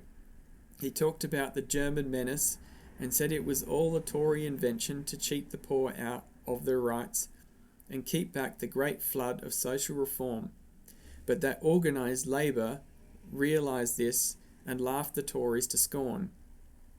He was all for reducing our navy as a proof of our good faith, and then sending Germany an ultimatum, telling her to do the same, or we would knock her into a cocked hat.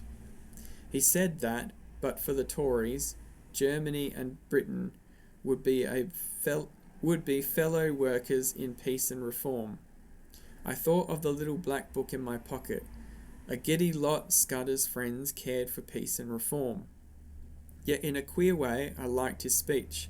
You could see the niceness of the chap shining out behind the muck with which he had been spoon-fed. Also, it took a load off my mind. I mightn't be much of an orator, but I was 1,000% better than Sir Harry. I didn't get on so badly when it came to my turn. I simply told them all I could remember about Australia, praying there should be no Australian there, all about its Labour Party and emigration and universal service. I doubt if I remembered to mention free trade, but I said there were no Tories in Australia, only Labour and Liberals. That fetched a cheer, and I woke them up a bit when I started in to tell them the kind of glorious business I thought could be made out of the empire if we really put our backs into it. Altogether, I fancy I was rather a success. The minister didn't like me though, and when he proposed a vote of thanks, spoke of Sir Harry's speech as statesmanlike, and mine as having the eloquence of an emigration agent. When we were in the car again, my host was in wild spirits at having got his job over. "A ripping speech, Twisden," he said. "Now you're coming home with me. I'm all alone, and if you'll stop a day or 2, I'll show you some very decent fishing." We had a hot supper, and I wanted it pretty badly, and then drank grog in a big cherry smoking room with a crackling wood fire. I thought the time had come for me to put my cards on the table. I saw by this man's eye that he was the kind you can trust. "Listen, Sir Harry," I said. "I've something pretty important to say to you. You're a good fellow, and I'm going to be frank. Where on earth did you get that poisonous rubbish you talked tonight? His face fell. Was it as bad as that? He asked ruefully. It did sound rather thin. I got most of it out of the Progressive magazine and pamphlets that agent chap of mine keeps sending me. But you surely don't think Germany would ever go to war with us? Ask that question in 6 weeks and it won't need an answer, I said. If you'll give me your attention for half an hour, I'm going to tell you a story. I can see that bright room with the deers' heads and the old prints on the walls, Sir Harry standing restlessly on the stone curb of the hearth, and myself lying back in an armchair speaking. I seemed to be another person, standing aside and listening to my own voice and judging carefully the reliability of my tale. It was the first time I had ever told anyone the exact truth, so far as I understood it, and it did me no end of good, for it straightened out the thing in my own mind. I blinked no detail. He heard all about Scudder, and the milkman, and the notebook, and my doings in Galloway. Presently he got very excited and walked up and down the hearthrug. So you see, I concluded, you have got here in your house the man that is wanted for the Portland Place murder. Your duty is to send your car for the police and give me up. I don't think I'll get very far. There'll be an accident, and I'll have a knife in my ribs an hour or so after the arrest. Nevertheless, it's your duty as a law-abiding citizen. Perhaps in a month's time you'll be sorry, but you have no cause to think of that. He was looking at me with bright, steady eyes. What was your job in Rhodesia, Mr. Hannay? He asked. Mining engineer, I said. I made my pile cleanly, and I've had a good time in the making of it. Not a profession that weakens the nerves, is it? I laughed. Oh, as to that, my nerves are good enough. I took down a hunting knife from a stand on the wall and did the old Mashona trick of tossing it and catching it in my lips. That wants a pretty steady heart. He watched me with a smile. I don't want proofs. I may be an arse on the platform, but I can size up a man. You're no murderer and you're no fool, and I believe you are speaking the truth. I'm going to back you up. Now what can I do? First, I want you to write a letter to your uncle. I've got to get in touch with the government people sometime before the 15th of June. He pulled his moustache. That won't help you. This is Foreign Office business, and my uncle would have nothing to do with it. Besides, you'd never convince him. No, I'll go on better. I'll write to the permanent secretary at the Foreign Office. He's my godfather, and one of the best going. What do you want? He sat down at the table and wrote to my dictation. The gist of it was that if a man called Twisden, I thought I'd better stick to that name, turned up before June 15th, he was to entreat him kindly. He said Twisden would prove his bona fides by passing the word Blackstone and whistling Annie Laurie. Good, said Sir Harry. That's the proper style. By the way, you'll find my godfather, his name's Sir Walter Bullivant, down at his country cottage at Whitsuntide. It's close to Artenswell on the Kennet. That's done. Now what's the next thing? You're about my height. Lend me the oldest tweed suit you've got. Anything will do, so long as the colour is the opposite of the clothes I destroyed this afternoon. Then show me a map of the neighbourhood and explain to me the lie of the land. Lastly, if the police come seeking me, just show them the car in the glen. If the other lot turn up, tell them I caught the South Express after your meeting. He did, or promised to do, all these things. I shaved off the remnants of my moustache and got inside an ancient suit of which I believe is called a heather mixture. The map gave me some notion of my whereabouts and told me the two things I wanted to know, where the main railway to the south could be joined and what were the wildest districts near at hand. At 2 o'clock he wakened me from slumbers in the smoking room armchair and led me blinking into the dark starry night. An old bicycle was found in a tool shed and handed over to me. First turn to the right up by the long fir wood, he enjoined. By daybreak you'll be well into the hills. Then I should pitch the machine into a bog and take them to the moors on foot. You can put in a week among the shepherds and be as safe as you were in New Guinea. I pedalled diligently up steep roads of hill gravel till the skies grew pale with morning. As the mist cleared before the sun, I found myself in a wide green world with glens falling on every side and a faraway blue horizon. Here, at any rate, I could get early news of my enemies. I sat down on the very crest of the pass and took stock of my position. Behind me was the road climbing through a long cleft in the hills, which was the upper glen of some notable river. In front was a flat space of maybe a mile, all pitted with bog holes and rough with tussocks, and then beyond it the road fell still steeply down another glen to a plain whose blue dimness melted into the distance. To left and right were round-shouldered green hills as smooth as pancakes. But to the south, that is, the left hand, there was a glimpse of a high heathery mountains, which I remembered from the map as the big knot of hill which I had chosen for my sanctuary. I was on the central boss of a huge upland country and could see everything moving for miles. In the meadows below the road, half a mile back, a cottage smoked, but it was the only sign of human life. Otherwise, there was only the calling of plovers and the tinkling of little streams. It was now about 7 o'clock, and as I waited, I heard again that ominous beat in the air. Then I realized that my vantage ground might be in reality a trap. Oh God. Come on. There was something for a... There was no cover for a tomfit in those bald green places. I sat quite still and hopeless while the beat grew louder.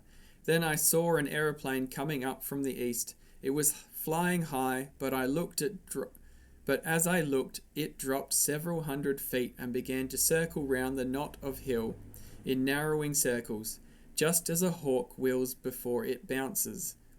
Now it was flying low, and now the observer on board caught sight of me. I could see one of the two occupants examining me through glasses. Suddenly it began to rise in swift whirls, and the next I knew it was speeding eastward again till it became a speck in the blue morning. That made me do some savage thinking. My enemies had located me, and the next thing would be a cordon round me. I didn't know what force they could command, but I was certain it would be sufficient. The aeroplane had seen my bicycle and would conclude that I would try to escape by the road. In that case, there might be a chance on the moors to the right or left. I wheeled the machine 100 yards from the highway and plunged it into a moss hole where it sank among pond weed and water buttercups. Then I climbed to a knoll which gave me a view of the two valleys. Nothing was stirring on the long white ribbon that threaded me. I have said that there was not cover in the whole place to hide a rat. As the day advanced, it was flooded with soft fresh light till it had the fragrant sunniness of the South African veld. At other times I would have liked the place, but now it seemed to suffocate me. The free moorlands were prison walls, and the keen hill air was the breath of a dungeon. I tossed a coin, heads right, tails left, and it fell headwards, so I turned to the north. In a little I came to the brow of the ridge, which was the containing wall of the pass. I saw the high road for maybe 10 miles, and far down it something that was moving, and that I took to be a motor car.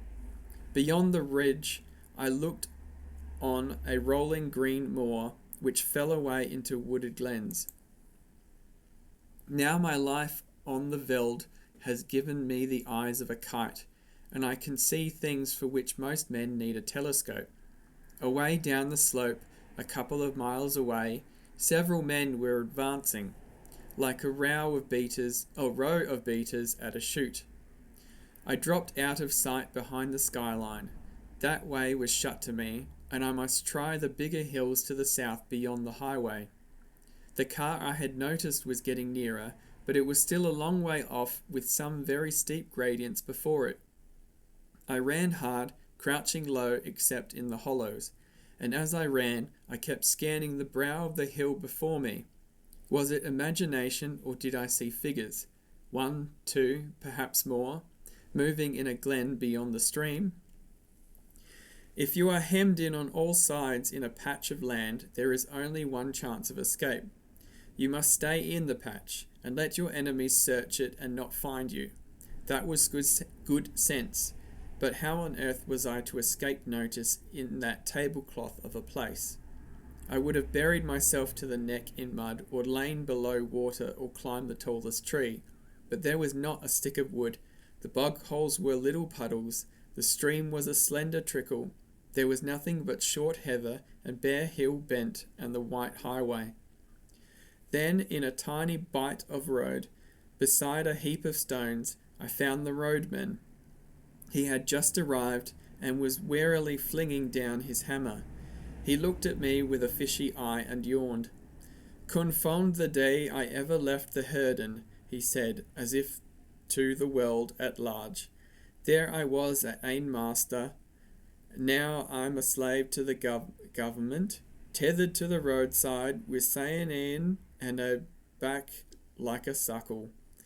He took up the hammer, struck a stone, dropped the implement with an oath, and put both hands to his ears. "Mercy on me, my head's burstin'," he cried. He was a wild figure, about my own size but much bent, with a week's beard on his chin, and a pair of big horn spectacles. "I canna done it," he cried again. "The surveyor maun just report me. I'm for my bed." I asked him what was the trouble, though indeed that was clear enough. "The trouble is that I'm no sober. Last nicht my doctor Marin was warded, and they danced till fower in the byre. Me and some ither chiels sat down to the drinking, and here I am. Pity that I ever look it on the wine when it was red." I agreed with him about bed. "It's easy speaking," he moaned, "but I got a postcard yestreen saying that the new road surveyor would be round the day. He'll come and he'll no find me, and else he'll find me foul, and either way I'm a done man. I'll away back to my bed and say I'm no whale, but I doot that'll no help me, for they ken my kind o' no willness." Then I had an inspiration. "Does the new surveyor know you?" I asked. "Know him? He's just been a week at the job. He rins about in a wee motor car, and word speared the inside oot our welk." "Where's your house?" I asked, and was directed by a wavering finger to the cottage by the stream. "Well, back to your bed," I said, "and sleep in peace. I'll take on your job for a bit and see the surveyor." He stared at me blankly. Then, as the notion dawned on his fuddled brain, his face broke into the vacant drunkard smile. "You're the Billy," he cried. "It'll be easy enough managed. I've finished that bing o' stains, so you needna chap ony mair this forenoon. Just take the barry, and we'll enoch mattle frae yon quarry doon the road to mak neither bing the morn. My name's Alexander Trummell, and I've been 7 year at the trade, and 20 afore that herdin' on Lythen water. My friends ca' me Aiken, and well specky, for I wear glasses, being weak I' the sight. Just you speak the surveyor fair, and call him sir, and he'll be fell pleased. I'll be back o' midday." I borrowed his spectacles and filthy old hat, stripped off coat, waistcoat, and collar, and gave him them to carry home, borrowed, too, the foul stump of a clay pipe as an extra property. He indicated my simple tasks, and without more ado, set off at an amble bedwards. Bed may have been his chief object, but I think there was also something left in the foot of a bottle. I prayed that he might be safe under cover before my friends arrived on the scene. Then I set to work to dress for the part. I opened the collar of my shirt. It was a vulgar blue and white check, such a ploughman wear, and revealed a neck as brown as any tinker's. I rolled up my sleeves, and there was a forearm which might have been a blacksmith's, sunburnt and rough with old scars. I got my boots and trouser legs all white from the dust on the road, and hitched up my trousers, tying them with string below the knee. Then I set to work on my face. With a handful of dust I made a watermark round my neck, the place where Mr. Turnbull's Sunday ablutions might be expected to stop. I rubbed a good deal of dirt also into the sunburn of my cheeks. A roadman's eyes would no doubt be a little inflamed, so I contrived to get some dust in both of mine, and by dint of vigorous rubbing produced a bleary effect. The sandwiches Sir Harry had given me had gone off with my coat, but the roadman's lunch, tied up in a red handkerchief, was at my disposal. I ate with great relish several of the thick slabs of scone and cheese, and drank a little of the cold tea. In the handkerchief was a local paper tied with string, and addressed to Mr. Turnbull. Obviously, he meant to solace his midday leisure. I did up the bundle again, and put the paper conspicuously beside it. My boots did not satisfy me, but by dint of kicking among the stones, I reduced them to the granite-like surface which marks a roadman's footgear. Then I bit and scraped my fingernails till the edges were all cracked and uneven. The men I was matched against would miss no detail. I broke one of the bootlaces and retied it in a clumsy knot, and loosened the other so that my thick grey socks bulged over the uppers. Still no sign of anything on the road. The motor I had observed half an hour ago must have gone home. My toilet complete, I took up the barrow and began my journeys to and from the quarry 100 yards off. I remember an old scout in Rhodesia who had done many queer things in his day, once telling me that the secret of playing a part was to think yourself into it. You could never keep it up, he said, unless you could manage to convince yourself that you were it. So I shut off all other thoughts and switched them on to the road mending. I thought of the little white cottage as my home. I recalled the years I had spent herding on Lythan water, and made my mind dwell lovingly on a sleep in a box bed and a bottle of cheap whisky. Still nothing appeared on that long white road. Now and then a sheep wandered off the heather to stare at me. A heron flopped down to a pool in the stream and started to fish, taking no more notice of me than I had been a milestone. On I went, trundling my loads of stone with the heavy step of the professional. Soon I grew warm, and the dust of my face changed into solid and abiding grit. I was already counting the hours till evening should put a limit to Mr. Turnbull's monotonous toil. Suddenly a crisp voice spoke from the road, and looking up, I saw a little Ford two-setter and a round-faced young man in a bowler hat. "Are you Alexander Turnbull?" he asked. "I am the new county road surveyor. You live at Black Hope Foot and have charge of the section from Laidlaw Byres to the Riggs. Good? A fair bit of road, Turnbull, and not badly engineered. A little soft about a mile off, and the edges want cleaning. See you look after that. Good morning. You'll know me the next time you see me. Clearly my get-up was good enough for the dreaded surveyor. I went on with my work, and as the morning grew towards noon, I was cheered by a little traffic. A baker's van breasted the hill and sold me a bag of ginger biscuits, which I stowed in my trouser pockets against emergencies. Then a herd passed with sheep and disturbed me somewhat by asking loudly what had become of Specky. In bed with the colic, I replied, and the herd passed on. Just about midday, a big car stole down the hill, glided past, and drew up 100 yards beyond.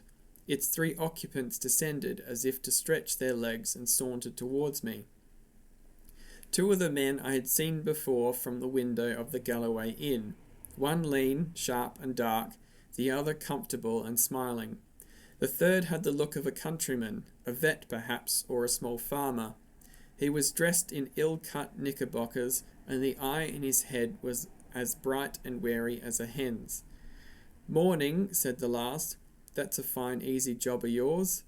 I had not looked up on their approach, and now, when accosted, I slowly and painfully straightened my neck, after the manner of roadmen, spat vigorously, after the manner of the low Scot, and regarded them steadily before replying.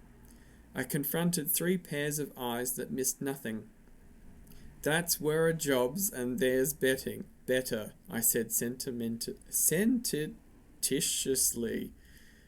"I would rather hag yours sitting a day on your hinderlands on thy cushions. It's you and your muckle cores that wreck my roads. If we had all rights, ye should be made to mend what ye break." The bright-eyed man was looking at the newspaper lying beside Turnbull's bundle. "I see you get your papers in good time," he said. I glanced at it casually. "Aye, in good time. Seeing that that paper came out last Saturday, I'm just 6 days late." He picked it up, glanced at the superscription, and laid it down again. One of the others had been looking at my boots, and a word in German called the speaker's attention to them. "You've a fine taste in boots," he said. "These were never made a country shoemaker." "They were not," I said readily. "They were made in London. I got them from the gentleman that was here last year for the shooting. What was his name now?" And I scratched a forgetful head. Again the sleek one spoke in German. "Let us get on," he said. "This fellow is all right." They asked one last question. "Did you see anyone pass early this morning? He might be on a bicycle, or he might be on foot." I very nearly fell into their trap and told a story of a bicyclist hurrying past in the grey dawn.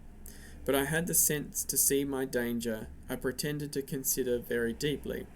"I wasn't up very early," I said. "You see, my doctor was married last night, and we kept it up late. I opened the house door and even 7, and there was naebody on the road.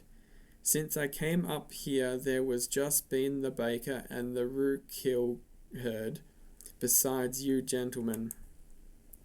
One of them gave me a cigar, which I smelt gingerly, and stuck in Turnbull's bundle. They got into their car and were out of sight in 3 minutes. My heart leaped with an enormous relief, but I went on wheeling my stones. It was as well, for 10 minutes later the car returned, one of the occupants waving a hand to me. Those gentry left nothing to chance. I finished Turnbull's bread and cheese, and pretty soon I had finished the stones. The next step was what puzzled me. I could not keep up this road-making business for long. A merciful providence had kept Mr. Turnbull indoors, but if he appeared on the scene, there would be trouble. I had a notion that the cordon was still tight around the glen, and that if I walked in any direction I should meet with questioners. But get out I must. No man's nerve could stand more than a day of being spied on. I stayed at my post till 5 o'clock.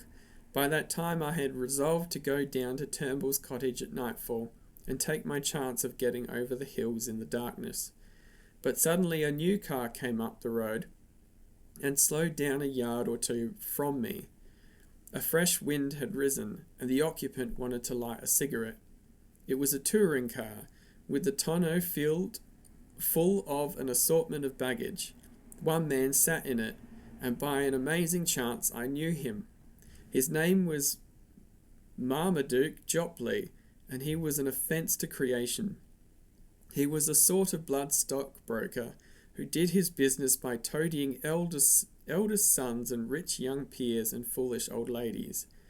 Marmy was a familiar figure, I understood, at balls and polo week and country houses. He was an adroit scandal-monger, and would crawl a mile on his belly to anything that had a title or a million. I had a business introduction to his firm when I came to London, and he was good enough to ask me to dinner at his club. There he showed off at a great rate and patted his duchesses till the snobbery of the creature turned me sick. I asked a man afterwards why nobody kicked him, and was told that Englishmen reverence the weaker sex. Anyhow, there was now Natalie dressed in a fine new car, obviously on his way to visit some of his smart friends. A sudden daftness took me, and in a second I had jumped into the tonneau and had him by the shoulder. "Hullo, Jopley," I sang out. "Well met, my lad." He got a horrid fright. His chin dropped as he stared at me. "Who the devil are you?" he gasped. "My name's Hannay," I said. "From Rhodesia, you remember?" "Good God, the murderer!" he choked. "Just so, and there'll be a second murder, my dear, if you don't do as I tell you. Give me that coat of yours, that cap too." He did as he was bid, for he was blind with terror. Over my dirty trousers and vulgar shirt I put on his smart driving coat, which buttoned high at the top, and thereby hid the deficiencies of my collar. I stuck the cap on my head and added his gloves to my get-up. The dusty roadman in a minute was transformed into one of the neatest motorists in Scotland. On Mr. Jopley's head I clapped Turnbull's unspeakable hat and told him to keep it there. Then with some difficulty I turned the car. My plan was to go back the road he had come, for the watchers, having seen it before, would probably let it pass unremarked, and Marmy's figure was in no way like mine. "Now, my child," I said, "sit quite still and be a good boy. I mean you no harm. I'm only borrowing your car for an hour or two, but if you play me any tricks, and above all you open your mouth, as sure as there's a God above me, I'll wring your neck. Savvy?" I enjoyed that evening's ride. We ran 8 miles down the valley, through a village or two, and I could not help noticing several strange-looking folk lounging by the roadside. These were the watchers who would have had much to say to me if I had come in other garb or company. As it was, they looked incuriously on. One touched his cap in salute, and I responded graciously. As the dark fell, I turned up a side glen, which, as I remember from the map, led into an unfrequented corner of the hills. Soon the villages were left behind, then the farms, and then even the wayside cottage. Presently we came to a lonely moor where the night was blackening, the sunset gleam in the bog-hole pools. Here we stopped, and I obligingly reversed the car and restored to Mr. Jopley his belongings. "1,000 thanks," I said. There's more use in you than I thought. Now be off and find the police." As I sat on the hillside watching the tail light dwindle, I reflected on the various kinds of crime I had now sampled. Contrary to general belief, I was not a murderer, but I had become an unholy liar, a shameless impostor, and a highwayman with a marked taste for expensive motor cars. I spent the night on a shelf of the hillside in the lee of a boulder where the heather grew long and soft. It was a cold business, for I had neither coat nor waistcoat. These were in Mr. Turnbull's keeping, as was Scudder's little notebook, my watch, and worst of all, my pipe and tobacco pouch. Only my money accompanied me in my belt, and about half a pound of ginger biscuits in my trousers pocket. I supped a bit off half those biscuits, and by worming myself deep into the heather got some kind of warmth. My spirits had risen, and I was beginning to enjoy this crazy game of hide and seek. So far I had been miraculously lucky. The milkman, the literary innkeeper, Sir Harry, the roadman, and the idiotic Marmee were all pieces of undeserved good fortune. Somehow the first success gave me a feeling that I was going to pull the thing through. My chief trouble was that I was desperately hungry. When a Jew shoots himself in the city and there is an inquest, the newspapers usually report that the deceased was well nourished. I remember thinking that they would not call me well nourished if I broke my neck in a bog hole. I lay and tortured myself, for the ginger biscuits merely emphasized the aching void, with the memory of all the good food I had thought so little of in London. There were Paddock's crisp sausages and fragrant shavings of bacon and shapely poached eggs. How often I had turned up my nose at them. There were the cutlets that did at the club, and a particular ham that stood on the cold table, for which my soul lusted. My thoughts hovered over all varieties of mortal edible, and finally settled on a porterhouse steak and a quart of bitter, with a Welsh rabbit to follow. In longing hopelessly for these dainties, I fell asleep. I woke very cold and stiff about an hour after dawn. It took me a little while to remember where I was, for I had been very weary and had slept heavily. I saw first the pale blue sky through a net of heather, then a big shoulder of hill, and then my own boots placed neatly in a blaeberry bush. I raised myself on my arms and looked down into the valley, and that one look set me lacing up my boots and in mad haste. For there were men below, not more than a quarter of a mile off, spaced out on the hillside like a fan, and beating the heather. Marmee had not been slow in looking for his revenge. I crawled out of my shelf into the cover of a boulder, and from it gained a shallow trench which slanted up the mountain face. This led me presently into the narrow gully of a burn, by way of which I scrambled to the top of the ridge. From there I looked back and saw that I was still undiscovered. My pursuers were patiently quartering the hillside and moving upwards.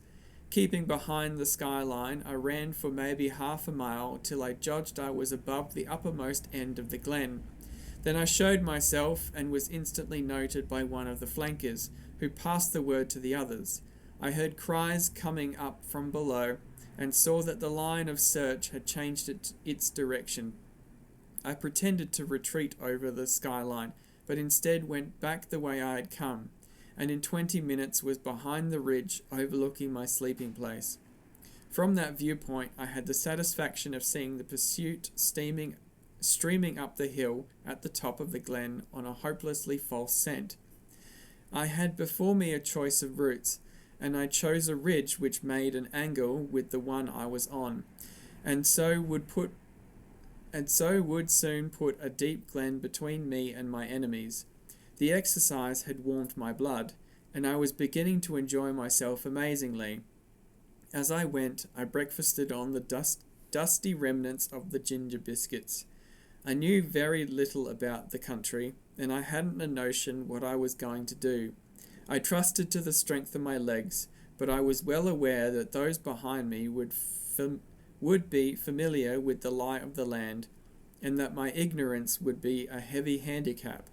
I saw in front of me a sea of hills rising very high towards the south, but northwards breaking down into broad ridges which separated wide and shallow dales.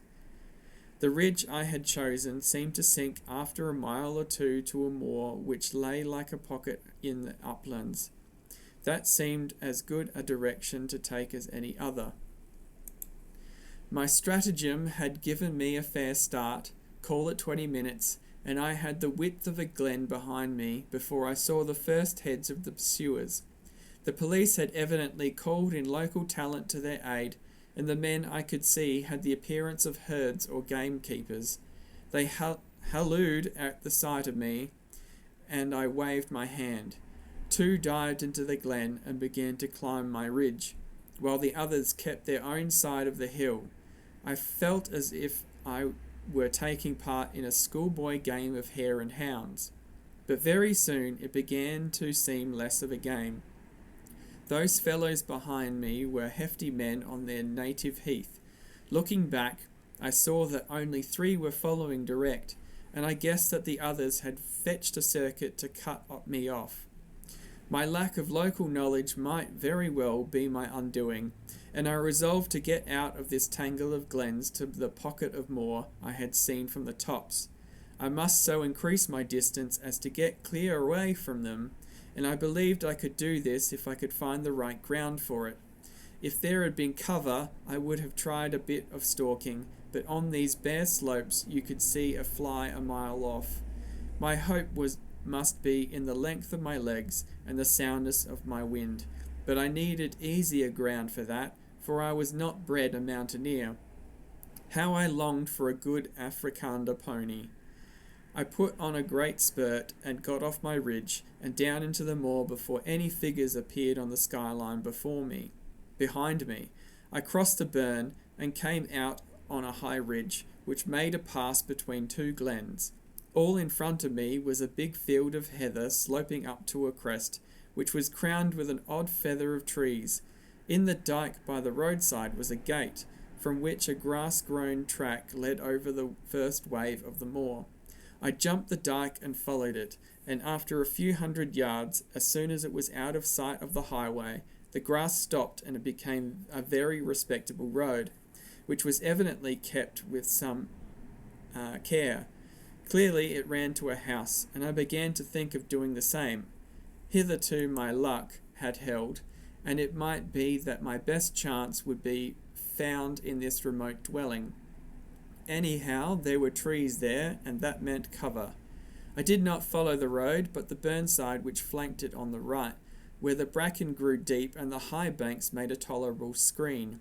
It was well I did so, for no sooner had I gained the hollow than, looking back, I saw the pursuit topping the ridge from which I had descended. After that I did not look back. I had no time. I ran up the burnside, crawling over the open places, and for a large part wading in the shallow stream.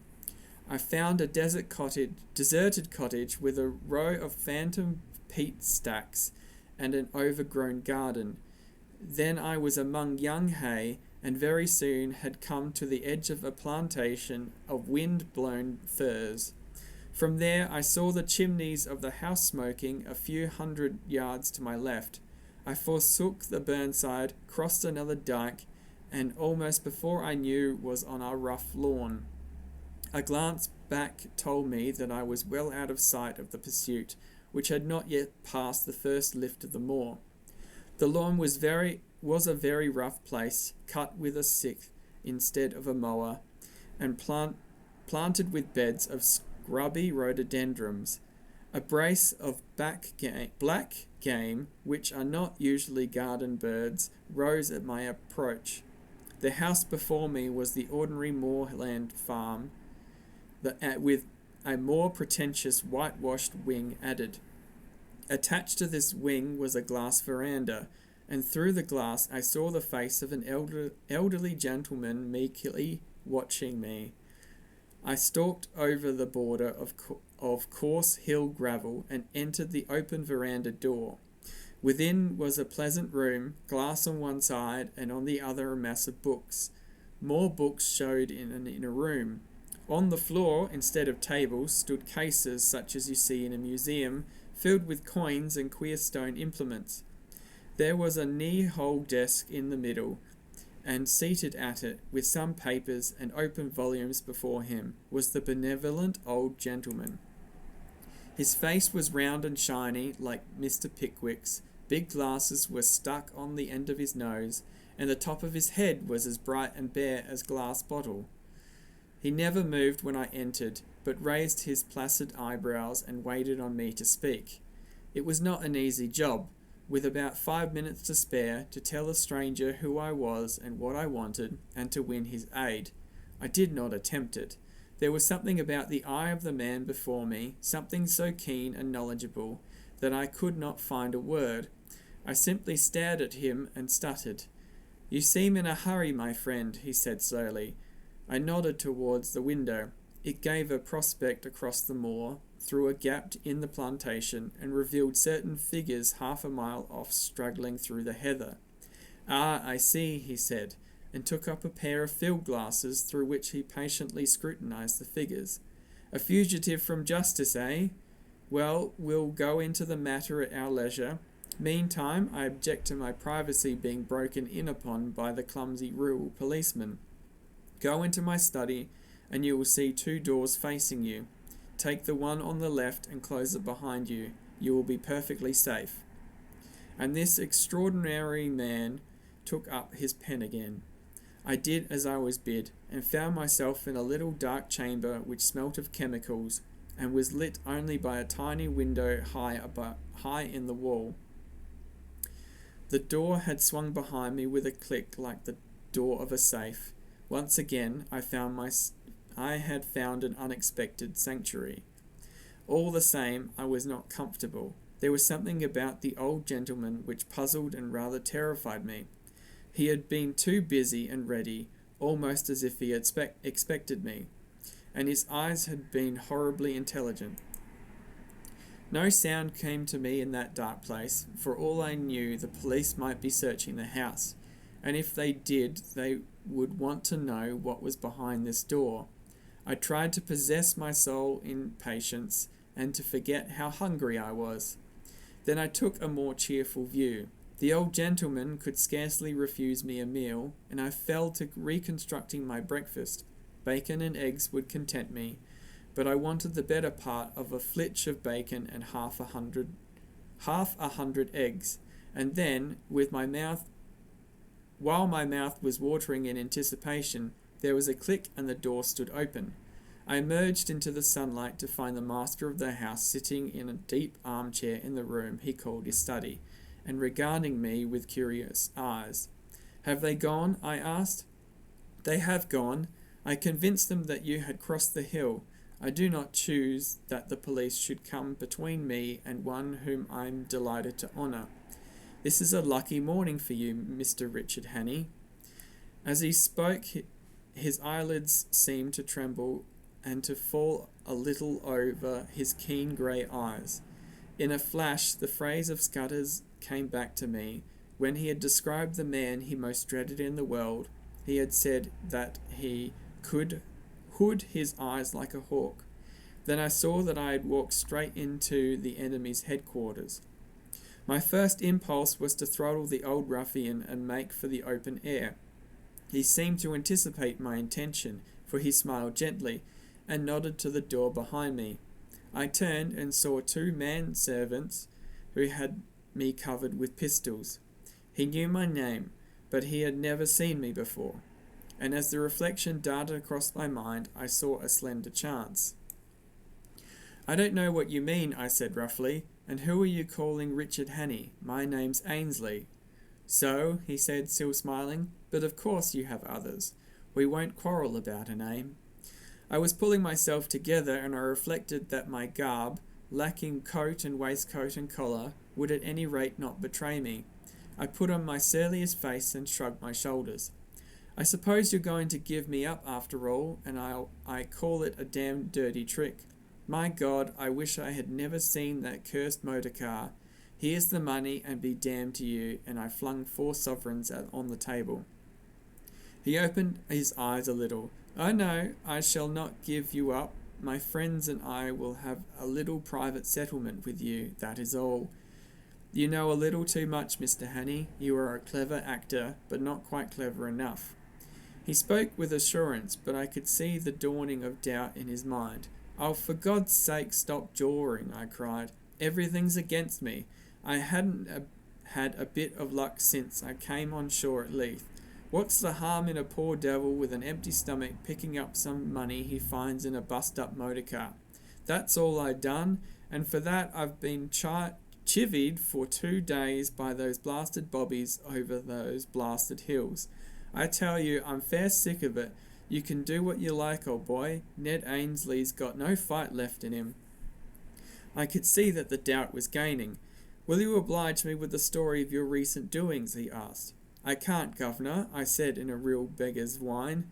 I've not had a bite to eat for 2 days. Give me a mouthful of food, and then you'll hear God's truth. I must have showed my hunger in my face, for he signalled to one of the men in the doorway. A bit of cold pie was brought and a glass of beer, and I wolfed them down like a pig, or rather like Ned Ainsley, for I was keeping up my character. In the middle of my meal, he spoke suddenly to me in German, but I turned on him a face as blank as a stone wall. Then I told him my story, how I had come off an archangel ship at Leith a week ago, and was making my way overland to my brother at Wigtown. I had run short of cash. I hinted vaguely at a spree, and I was pretty well on my uppers when I had come on a hole in a hedge, and looking through, had seen a big motor car lying in the burn. I had poked out to see what had happened, and had found 3 sovereigns lying on the seat and 1 on the floor. There was nobody there or any sign of an owner, so I had pocketed the cash. But somehow the law had got after me. When I had tried to change a sovereign in a baker's shop, the woman had cried on the police, and a little later, when I was washing my face in a burn, I had nearly gripped and had got away. I had been nearly gripped and had got away by leaving my coat and waistcoat behind me. They can have the money back, I cried. For a fat lot of good it's done me. Those perishes all down on a poor man. Now if it had been you, governor, that had found the quids, nobody would have troubled you. You're a good liar, Hannay, he said. I flew into a rage. Stop fooling, damn you. I tell you my name's Ainsley, and I had never heard of anyone called Hannay in my born days. I'd sooner have the police than you with your Hannays and your monkey-faced pistol tricks. No, governor, I beg pardon. I don't mean that. I'm much obliged to you for the grub, and I'll thank you to let me go now the coast's clear. It was obvious that he was badly puzzled. You see, he had never seen me, and my appearance must have altered considerably from my photographs, if he had got one of them. I was pretty smart and well dressed in London, and now I was a regular tramp. I do not propose to let you go. If you are what you say you are, you will soon have a chance of clearing yourself. If you are what I believe you are, I do not think you will see the light much longer. He rang a bell, and a 3rd servant appeared from the veranda. I want the Lanchester in 5 minutes, he said. There will be 3 to luncheon. Then he looked steadily at me, and that was the hardest ordeal of all. There was something weird and devilish in those eyes, cold, malignant, unearthly, and most hellishly clever. They fascinated me like the bright eyes of a snake. I had a strong impulse to throw myself on his mercy and offer to join his side, and if you consider the way I felt about the whole thing, you will see that that impulse might have been purely physical, the weakness of a brain mesmerized and mastered by a stronger spirit. But I managed to stick it out and even to grin. You'll know me next time, governor, I said. Karl, he spoke in German to one of the men in the doorway, you will put this fellow in the storeroom till I return, and you will be answerable to me for his keeping. I was marched out of the room with a pistol at each ear. The storeroom was a damp chamber in what had been the old farmhouse. There was no carpet on the uneven floor, and nothing to sit on but a school form. It was black as pitch, for the windows were heavily shuttered. I made out by groping the walls that the walls were lined with boxes and barrels and sacks of some heavy stuff. The whole place smelt of mould and disuse. My jailers turned the key in the door, and I could hear them shifting their feet as they stood on guard outside. I sat down in the chilly darkness in a very miserable frame of mind. The old boy had gone off in a motor to collect the two ruffians who had interviewed me yesterday. Now they had seen me as the roadman, and they would remember me, for I was in the same rig. What was a roadman doing 20 miles from his beat, pursued by the police? A question or two would put them on the track. Probably they had seen Mr. Turnbull, probably Marmee too. Most likely they could link me up with Sir Harry, and then the whole thing would be crystal clear. What chance had I in this moorland house with 3 desperadoes and their armed servants? I began to think wistfully of the police, now plodding over the hills after my wraith. They, at any rate, were fellow countrymen and honest men, and their tender mercies would be kinder than these ghoulish aliens. But they wouldn't have listened to me. That old devil with the eyelids had not taken long to get rid of them. I thought he probably had some kind of graft with the constabulary. Most likely he had letters from cabinet ministers saying he was to be given every facility for plotting against Britain. That's the sort of owlish way we run our politics in this jolly old country. The 3 would be back for lunch, so I hadn't more than a couple of hours to wait. It was simply waiting on destruction, for I could see no way out of this mess. I wish that I had Scudder's courage, for I am free to confess I didn't feel any great fortitude. The only thing that had kept me going was that I was pretty furious. It made me boil with rage to think of those 3 spies getting the pull on me like this. I hoped that at any rate I might be able to twist one of their necks before they downed me. The more I thought of it, the angrier I grew, and I had to get up and move about the room. I tried the shutters, but they were the kind that lock with a key, and I couldn't move them. From the outside came the faint clucking of hens in the warm sun. Then I groped among the sacks and boxes. I couldn't open the latter, and the sacks seemed to be full of things like dog biscuits that smelt of cinnamon. But as I circumnavigated the room, I found a handle in the wall which seemed worth investigating. It was the door of a wall cupboard, what they call a press in Scotland, and it was locked. I shook it, and it seemed rather flimsy. For want of something better to do, I put out my strength on the door, getting some purchase on the handle by looping my braces round it. Presently the thing gave with a crash, which I thought would bring in my warders to inquire. I waited for a bit, and then started to explore the cupboard shelves. There was a multitude of queer things there. I found an odd vesta or two in my trouser pockets and struck a light. It was out in a second, but it showed me one thing. There was a little stock of electric torches on one shelf. I picked up one and found it was in working order. With the torch to help me, I investigated further. There were bottles and cases of queer-smelling stuffs, chemicals no doubt for experiments, and there were coils of fine copper wire and yanks of thin oiled silk. There was a box of detonators and a lot of cords for fuses. Then away in the back of the shelf I found a stout brown cardboard box, and inside it a wooden case. I managed to wrench it open, and within lay 6 little grey bricks, each a couple of inches square. I took up one and found that it crumbled easily in my hand. Then I smelt it and put my tongue to it. After that I sat down to think. I hadn't been a mining engineer for nothing, and knew lentonite when I saw it. With one of these bricks I could blow the house to smithereens. I had used the stuff in Rhodesia and knew its power. But the trouble was that my knowledge wasn't exact.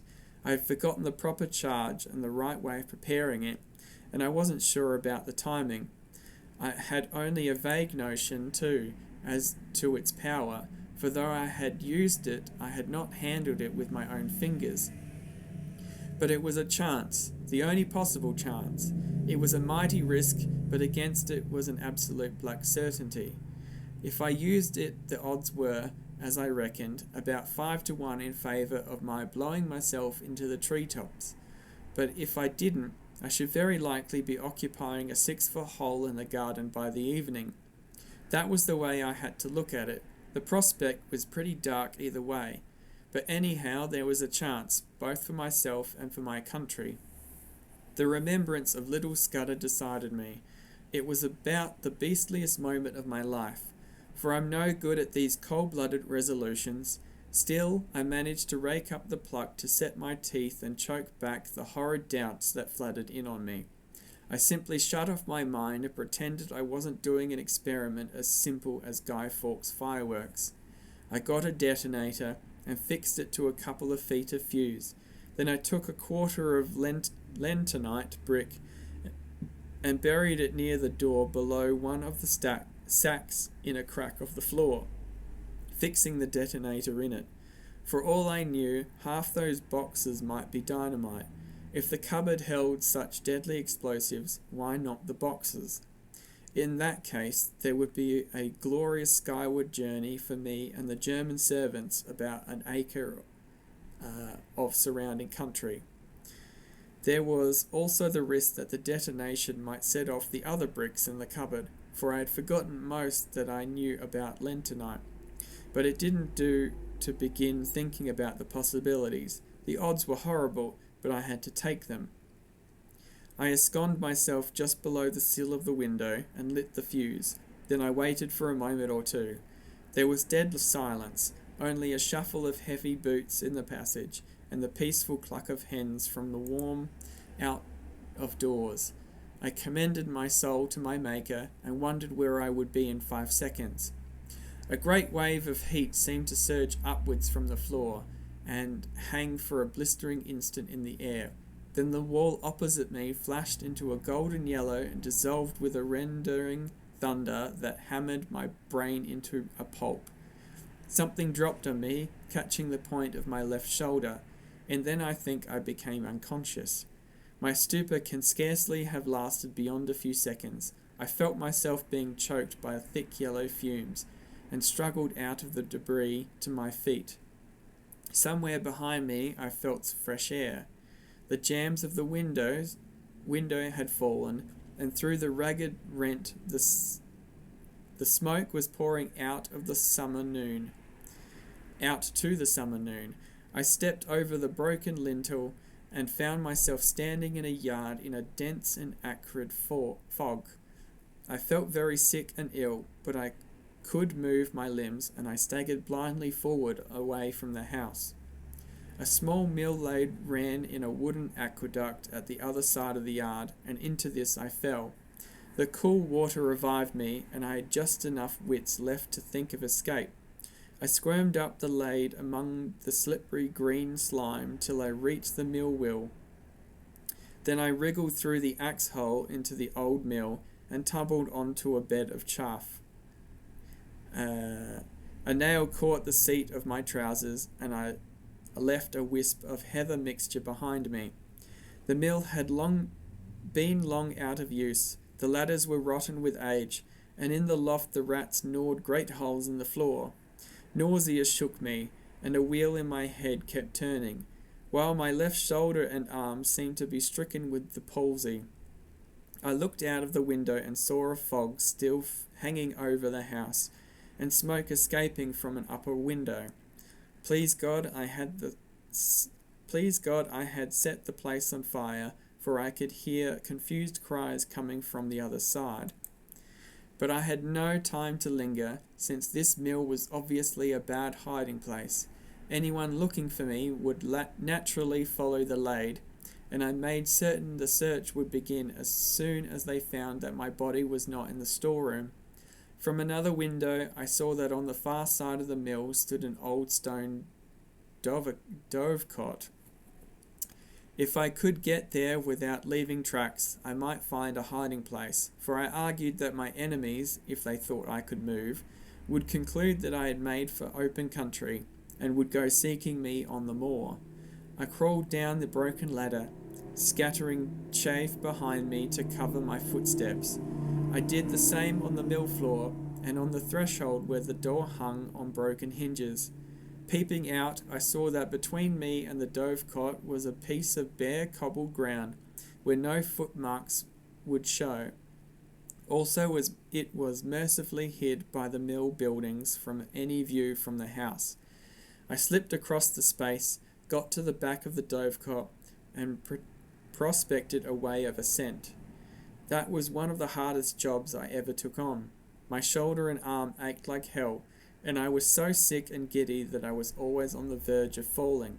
But I managed it somehow, by the use of out-jutting stones and gasps in the masonry, and a tough ivy root. I got to the top in the end. There was a little parapet behind which I found space to lie down. Then I proceeded to go off into an old-fashioned swoon. I woke with a burning head and the sun glaring in my face. For a long time I lay motionless, for those horrible fumes seemed to have loosened my joints and dulled my brain. Sounds came to me from the house, men speaking throatily and the throbbing of a stationary car. There was a little gap in the parapet to which I wriggled, and from which I had some sort of prospect of the yard. I saw figures come out, a servant with his head bound up, and then a younger man in knickerbockers. They were looking for something and moved towards the mill. Then one of them caught sight of the wisp of cloth on the nail and cried out to the other. They both went back to the house and brought two more to look at it. I saw the rotund figure of my late captor, and I thought I had made out the man with the lisp. I noticed that all had pistols. For half an hour they ransacked the mill. I could hear them kicking over the barrels and pulling up the rotten planking. Then they came outside and stood just below the dovecot arguing fiercely. The servant with the bandage was being soundly rated. I heard them fiddling with the door of the dovecot, and for one horrid moment I fancied they were coming up. Then they thought better of it and went back to the house. All that long blistering afternoon I lay baking on the rooftop. Thirst was my chief torment. My tongue was like a stick, and to make it worse, I could hear the cool drip of water from the mill lade. I watched the course of the little stream as it came in from the moor, and my fancy followed it to the top of the glen, where it must issue from an icy fountain fringed with cool ferns and mosses. I would have given £1,000 to plunge my face into that. I had a fine prospect of the whole ring of moorland. I saw the car speed away with two occupants, and a man on a hill pony riding east. I judged they were looking for me, and I wished them joy of their quest. But I saw something else more interesting. The house stood almost on the summit of a swell of moorland which crowned a sort of plateau, and there was no high point nearer than the big hills 6 miles off. The actual summit, as I have mentioned, was a biggish clump of trees, firs mostly, with a few ashes and beeches. On the dovecot I was almost on a level with the treetops, and could see what lay beyond. The wood was not solid, but only a ring, and inside was an oval of green turf, for all the world like a big cricket field. I didn't take long to guess what it was. It was an aerodrome, and a secret one. The place had been most cunningly chosen, for suppose anyone were watching an aeroplane descending here would think it had gone over the hill beyond the trees. As the place was on top of the hill, on top of a rise in the midst of a big amphitheatre, any observer from any direction would conclude it had passed out of view behind the hill. Only a man very close at hand would realize that the aeroplane had not gone over, but had descended in the midst of the wood. An observer with a telescope on one of the higher hills might have discovered the truth, but only herds went there, and herds do not carry spyglasses. When I looked from the dovecot, I could see far away a blue line which I knew was the sea, and I grew furious to think that our enemies had this secret conning tower to rake our waterways. Then I reflected that if that aeroplane came back, the chances were 10 to 1 that I would be discovered. So through the afternoon I lay and prayed for the coming of darkness, and glad I was when the sun went down over the big western hills and the twilight haze crept over the moor. The aeroplane was late. The gloaming was far advanced when I heard the beat of wings, and saw it volplaning downward to its home in the woods. Lights twinkled for a bit, and there was much coming and going from the house. Then the dark fell, and silence. Thank God it was a black night. The moon was well on its last quarter, and would not rise till late. My thirst was too great to allow me to tarry, so about 9 o'clock, so far as I could judge, I just started to descend. It wasn't easy, and halfway down I heard the back door of the house open, and saw the gleam of a lantern against the mill wall. For some agonizing minutes I hung by the ivy, and prayed that whoever it was would not come round by the dovecot. Then the light disappeared, and I dropped as softly as I could on the hard soil of the yard. I crawled on my belly in the lee of a stone dyke till I reached the fringe of trees which surrounded the house. If I had known how to do it, I would have tried to put that aeroplane out of action, but I realized that any attempt would probably be futile. I was pretty certain that there would be some kind of defense round the house, so I went through the wood on hands and knees, feeling carefully every inch before me. It was as well, for presently I came on a wire about 2 feet from the ground. If I had tripped over that, it would doubtless have rung some bell in the house, and I would have been captured. 100 yards farther on, I found another wire cunningly placed on the edge of a small stream. Beyond that lay the moor, and in 5 minutes I was deep in bracken and heather. Soon I was round the shoulder of the rise, in the little glen from which the mill-lade flowed. 10 minutes later, my face was in the spring, and I was soaking down pints of the blessed water, but I did not stop till I had put 6 miles between me and that accursed dwelling. I sat down on a hilltop and took stock of my position. I wasn't feeling very happy, for my natural thankfulness at my escape was clouded by my severe bodily discomfort. Those lentonite fumes had fairly poisoned me, and the baking hours of the dovecot hadn't helped matters. I had a crushing headache, and felt as sick as a cat. Also my shoulder was in a bad way. At first I thought it was only a bruise, but it seemed to be swelling, and I had no use of my left arm.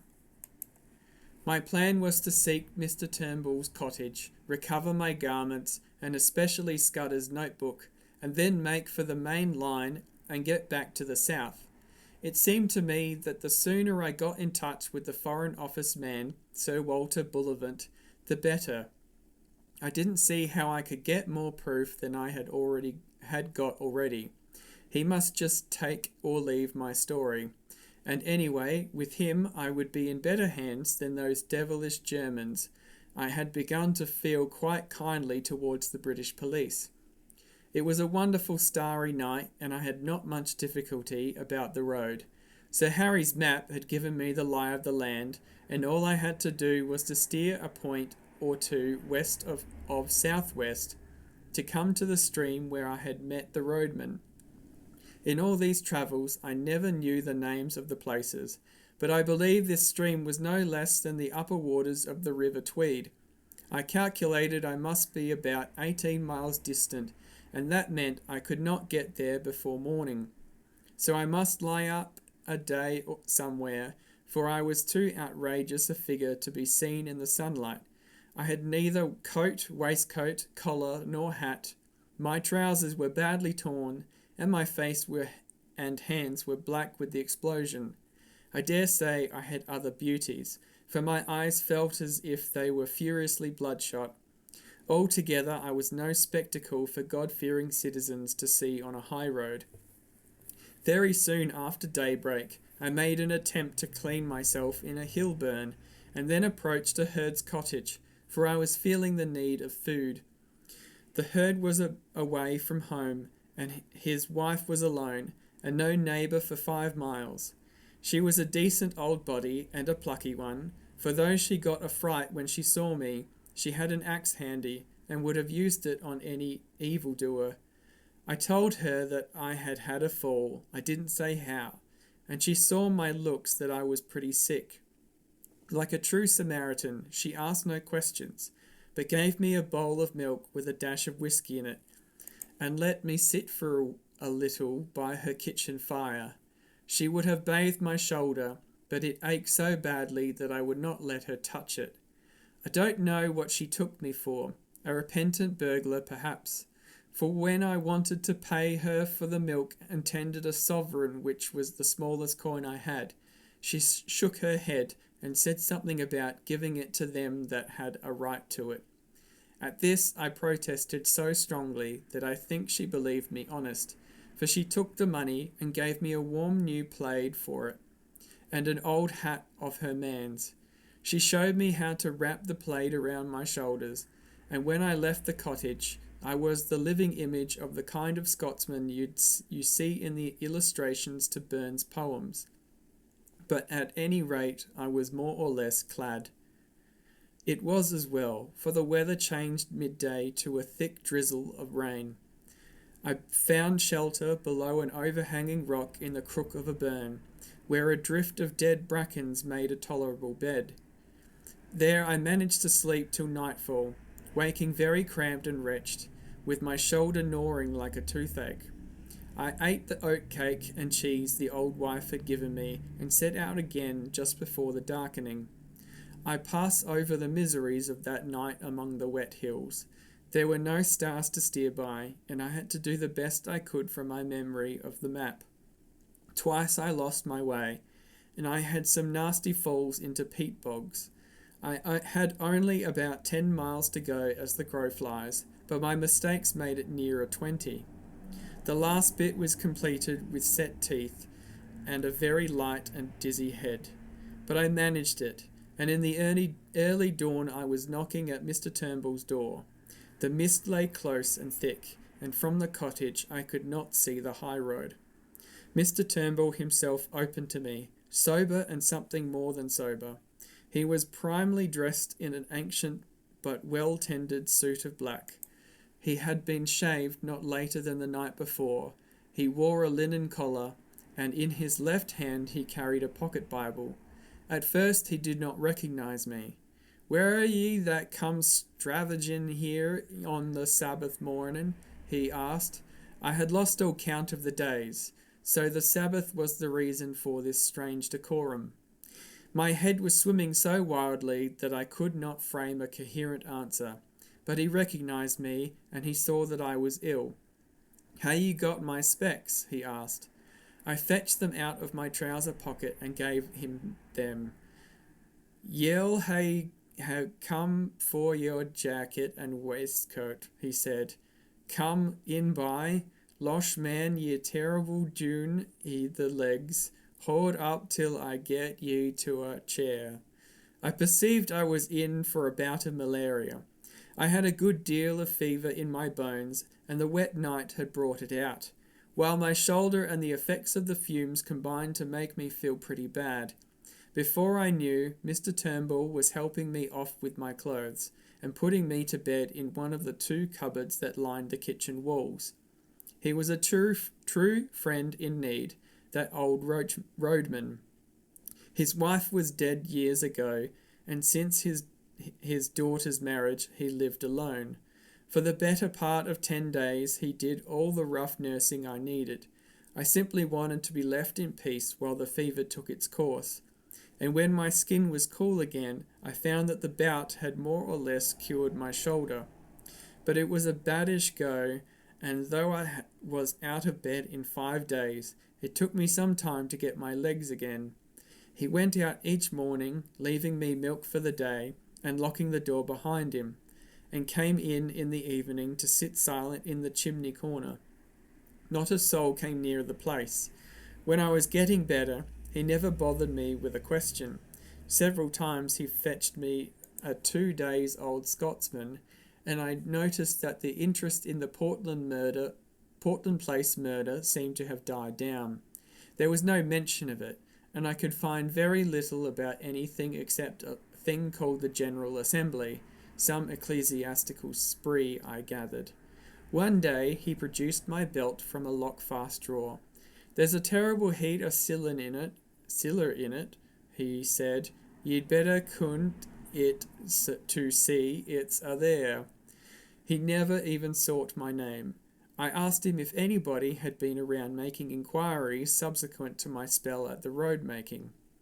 Aye, there was a man in a motor car. He speared way had taken my place that day, and I let on a thocht him daft, but he keep it on at me, and syne I said he maun be thinking o' my good brither frae the clutch that whiles lent me a hoeing. He was a worse looking sowl, and I couldna understand the half o' his English tongue. I was getting restless those last days, and as soon as I felt myself fit I decided to be off. That was not till the 20th day of June, and as luck would have it, a drover went past that morning, taking some cattle to Moffat. He was a man named Hislop, a friend of Turnbull's, and he came in to his breakfast with us and offered to take me with him. I made Turnbull accept £5 for my lodging, and a hard job I had of it. There never was a more independent being. He grew positively rude when I pressed him, and shy and red, and took the money at last without a thank you. When I told him how much I owed him, he grunted something about our guide turned deserve an antitherve. You would have thought from our leave-taking that we had parted in disgust. Hislop was a cheery soul, who chatted all the way over the pass and down the sunny vale of Annan.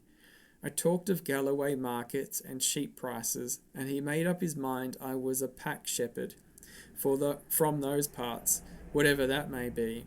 My plaid and my old hat, as I have said, gave me fine theatrical Scots look, but driving cattle is a mortally slow job, and we took the better part of the day to cover a dozen miles.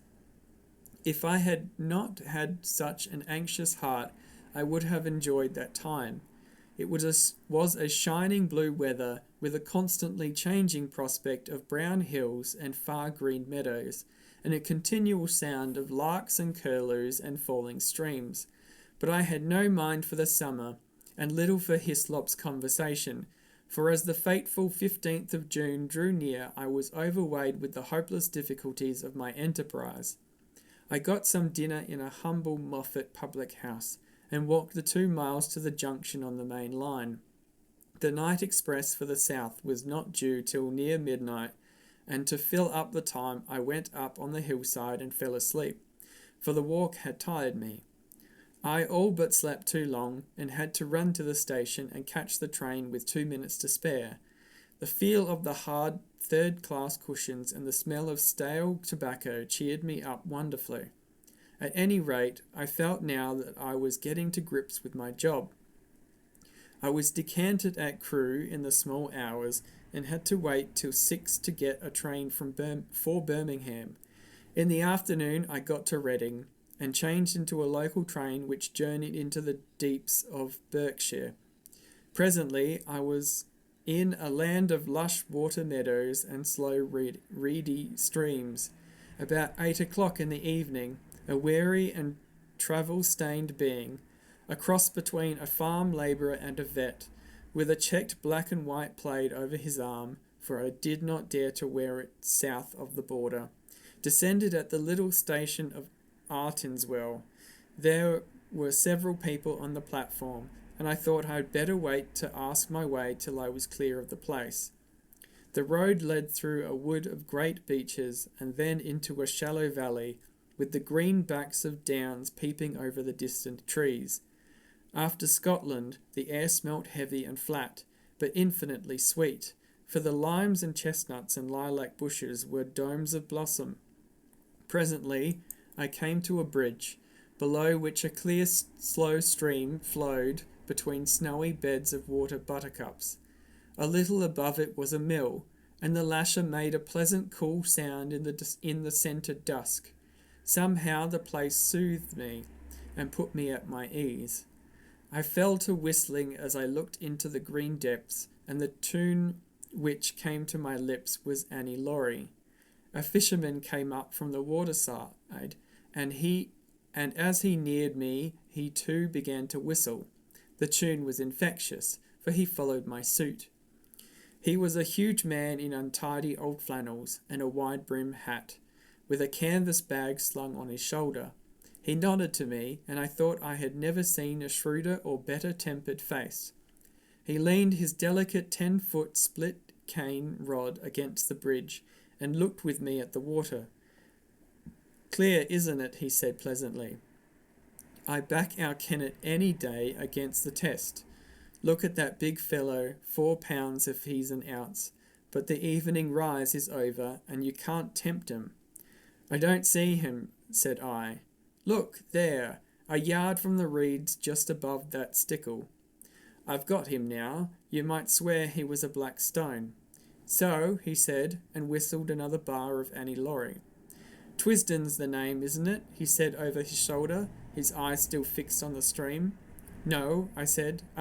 Yes. I'd forgotten all about my alias.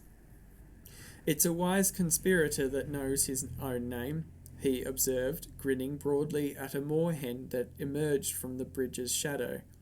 I stood up and looked at him, at the square cleft jaw and broad-lined brow and the firm folds of cheek, and began to think that here at last was an ally worth having. His whimsical blue eyes seemed to go very deep. Suddenly he frowned. "I call it disgraceful," he said, raising his voice. "Disgraceful that an able-bodied man like you should dare to beg. You can get a meal from my kitchen, but you'll get no money from me." A dog-cart was passing, driven by a young man who raised his whip to salute the fisherman. When he had gone, he picked up his rod. "That's my house," he said, pointing to a white gate 100 yards on. "Wait 5 minutes and then go round to the back door." And with that he left me. I did as I was bidden. I found a pretty cottage with a lawn running down to the stream, and a perfect jungle of guelder, rose, and lilac flanking the path. The back door stood open, and a grave butler was awaiting me. "Come this way, sir," he said, and he led me along a passage and up a back staircase to a pleasant bedroom looking towards the river. There I found a complete outfit laid out for me.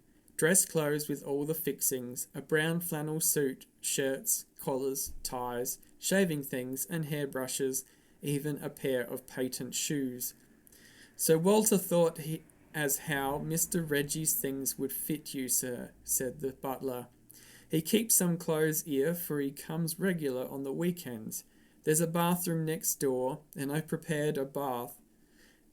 Dinner in half an hour, sir. You'll hear the gong." The grave being withdrew, and I sat down in a chintz-covered easy-chair and gaped. It was like a pantomime, to come suddenly out of beggardom into this orderly comfort.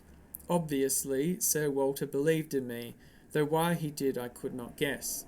I looked at myself in the mirror and saw a wild, haggard brown fellow with a fortnight's ragged beard and dust in ears and eyes, collarless, vulgarly shirted, with shapeless old tweed clothes and boots that had not been cleaned for the better part of a month. I made a fine tramp and a fair drover, and here I was ushered by a prim butler into this temple of gracious ease. And the best of it was that they did not even know my name. I resolved not to puzzle my head, but to take the gifts the gods had provided. I shaved and bathed luxuriously, and got into the dress clothes and clean crackling shirt, which fitted me not so badly. By the time I had finished, the looking-glass showed a not unpersonable young man. Sir Walter awaited me in a dusky dining room where a little round table was lit with silver candles. The sight of him, so respectable and established and secure, the embodiment of law and government and all the conventions, took me aback and made me feel an interloper. He couldn't know the truth about me, or he wouldn't treat me like this. I simply could not accept his hospitality on false pretenses. "I'm more obliged to you than I can say, but I'm bound to make things clear," I said. "I'm an innocent man, but I'm wanted by the police. I've got to tell you this, and I won't be surprised if you kick me out." He smiled. "That's all right. Don't let that interfere with your appetite. We can talk about these things after dinner." I never ate a meal with greater relish, for I had had nothing all day but railway sandwiches. Sir Walter did me proud, for we drank a good champagne and had some uncommon fine port afterwards. It made me almost hysterical to be sitting there, waiting on by a footman and a sleek butler, and remember that I had been living for 3 weeks like a brigand, with every man's hand against me. I told Sir Walter about tigerfish in the Zambezi that bite off your fingers if you give them a chance, and we discussed sport up and down the globe, and he had hunted a bit in his day. We went to his study for coffee, a jolly room full of books and trophies and untidiness and comfort. I made up my mind that if I ever got rid of this business and had a house of my own, I would create just such a room. Then when the coffee cups were cleared away and we had got our cigars alight, my host swung his long legs over the side of his chair and bade me get started with my yarn. I've obeyed Harry's instructions, he said, and the bribe he offered me was that you would tell me something to wake me up. I'm ready, Mr. Hannay. I noticed with a start that he called me by my proper name. I began at the very beginning. I told him of my boredom in London, and the night I had come back to find Scudder gibbering on my doorstep. I told him all Scudder had told me about Corralades and the Foreign Office Conference, and that made him purse his lips and grin.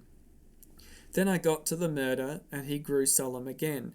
He heard all about the milkman and my time in Galloway and my deciphering Scudder's notes at the inn. You've got them here? He asked sharply, and drew a long breath when I whipped the little book from my pocket. I said nothing of the contents. Then I described my meeting with Sir Harry and the speeches at the hall, and that he laughed uproariously. Harry talked dashed nonsense, did he? I quite believe it. He's as good a chap as ever breathed, but his idiot of an uncle has stuffed his head with maggots. Go on, Mr. Hannay. My day as a roadman excited him a bit. He made me describe the 2 fellows in the car very closely, and seemed to be raking back his memory. He grew merry again when he heard of the fate of that arse Jopley. But the old man in the moorland house solemnized him. Again I had to describe every detail of his appearance. Bland and bald-headed, and hooded his eyes like a bird, he sounds a sinister wildfowl. And you dynamited his hermitage after he had saved you from the police. Spirited piece of work, that. Presently I reached the end of my wanderings. He got up slowly and looked down at me from the hearthrug. You may dismiss the police from your mind, he said. You're in no danger from the law of this land. Great Scott, I cried. Have they got the murderer? No, but for the last fortnight they have dropped you from the list of possibilities. Why? I asked in amazement. Principally because I received a letter from Scudder. I knew something of the man, and he did several jobs for me. He was half crank, half genius, but he was wholly honest. The trouble about him was his partiality for playing a lone hand. That made him pretty well useless in any secret service. A pity, for he had uncommon gifts. I think he was the bravest man in the world, for he was always shivering with fright, and yet nothing would choke him off. I had a letter from him on the 31st of May. But he had been dead a week by then. The letter was written and posted on the 23rd. He evidently did not anticipate an immediate decease. His communications usually took a week to reach me, for they were sent under cover to Spain and then to Newcastle. He had a mania, you know, for concealing his tracks. What did he say? I stammered. Nothing, merely that he was in danger, but had found shelter with a good friend, and that I would hear from him before the 15th of June. He gave me no address, but said he was living near Portland Place. I think his object was to clear you if anything happened. When I got it, I went to Scotland Yard, went over the details of the inquest, and concluded that you were the friend. We made inquiries about you, Mr. Hannay, and found you were respectable. I thought I knew the motives for your disappearance, not only the police, the other one too. and when I got Harry's scrawl, I guessed at the rest. I have been expecting you at any time this past week. You can imagine what a load this took off my mind. I felt a free man once more, for I was now up against my country's enemies only, and not my country's law. Now let us have that little notebook, said Sir Walter. It took us a good hour to work through it. I explained the cipher, and he was jolly quick at picking it up. He amended my reading of it on several points, but I had been fairly correct on the whole. His face was very grave before he had finished, and he sat silent for a while. I don't know what to make of it, he said at last. He is right about one thing. What is going to happen the day after tomorrow? How the devil can it have got known? That is ugly enough in itself. But all this about war and the Black Stone, it reads like some wild melodrama. If only I had more confidence in Scudder's judgment. The trouble about him was that he was too romantic. He had the artistic temperament and wanted a story to be better than God meant it to be. He had a lot of odd biases too. Jews, for example, made him see red. Jews and the high finance. The Black Stone, he repeated. Der Schwarzenstein. It's like a penny novelette. And all this stuff about Coralides.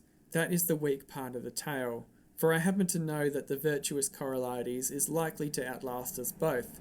There is no state in Europe that wants him gone.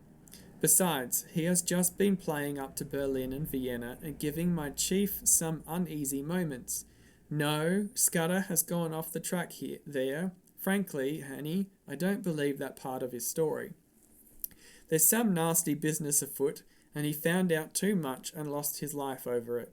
But I am ready to take my oath that it is ordinary spy work. A certain great European power makes a hobby of her spy system, and her methods are not too particular. Since she pays by piecework, her blackguards are not likely to stick at a murder or two. They want our naval dispositions for their collection at the Marine Amt. But they will be pigeonholed, nothing more. Just then the butler entered the room. There's a trunk call from London, Sir Walter. It's Mr. Earth, and he wants to speak to you personally. My host went off to the telephone. He returned in 5 minutes with a whitish face. I apologise to the shade of Scudder, he said. Coralides was shot dead this evening at a few minutes after 7. I came down to breakfast next morning, after 8 hours of blessed dreamless sleep, to find Sir Walter decoding a telegram in the midst of muffins and marmalade. His fresh rosiness of yesterday seemed a thought tarnished. I had a busy hour on the telephone after you went to bed, he said. I got my chief to speak to the First Lord and the Secretary for War, and they are bringing Royer over a day sooner. This wire clinches it. He will be in London at 5. Odd that the code word for sous-chef d'etat major general should be porker. He directed me to the hot dishes and went on. Not that I think it will do much good. If your friends were clever enough to find out that the first arrangement, they are clever enough to discover the change. I would give my head to know where the leak is. We believed there were only 5 men in England who knew about Royer's visit, and you may be certain there were fewer in France, for they manage these things better there. While I ate, he continued to talk, making me, to my surprise, a present of his full confidence. Can the dispositions not be changed? I asked. They could, he said, but we want to avoid that if possible. They are the result of immense thought, and no alteration would be as good. Besides, on 1 or 2 points change is simply impossible. Still, something could be done, I suppose, if it were absolutely necessary. But you see the difficulty, Hannay. Our enemies are not going to be such fools as to pick Royer's pocket or any childish game like that. They know that would mean a row and put us on our guard. Their aim is to get the details without any one of us knowing, so that Royer will go back to Paris in the belief that the whole business is still deadly secret. If they can't do that, they fail, for, once we suspect, they know the whole thing must be altered. Then we must stick to the Frenchman's side till he is home again, I said. If they thought they could get the information in Paris, they would try it there.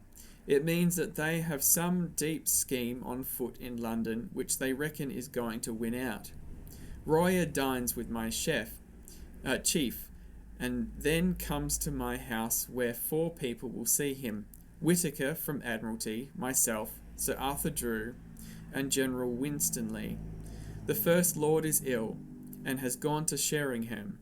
At my house he will get a certain document from Whittaker, and after that he will be motored to Portsmouth, where a destroyer will take him to Havre.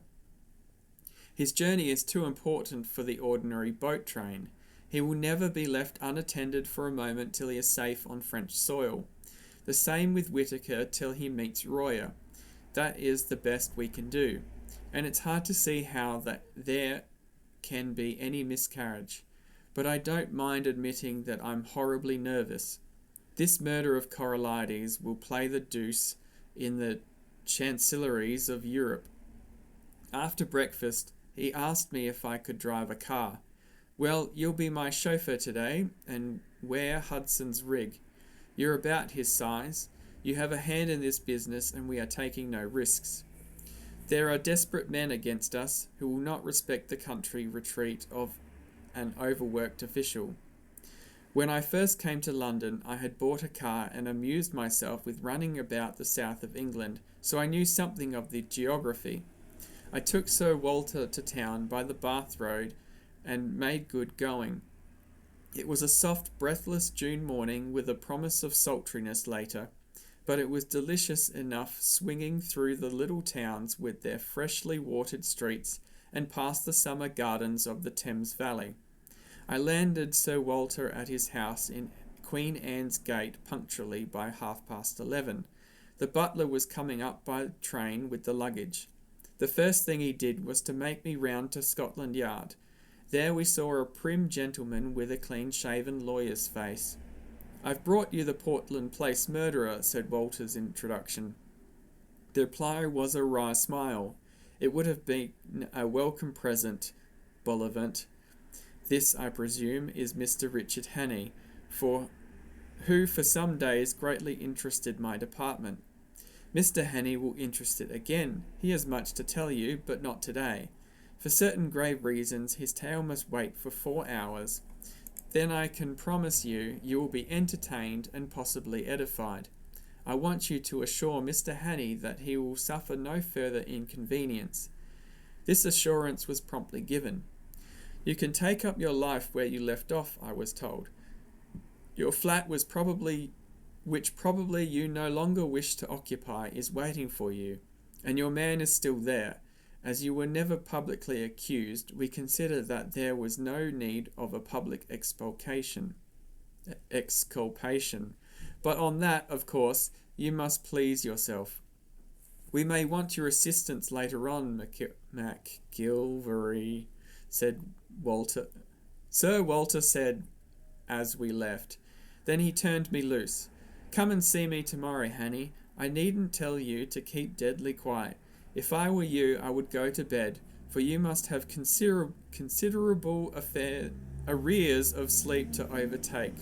You had better lie low, for if one of your Blackstone friends saw you, there might be trouble."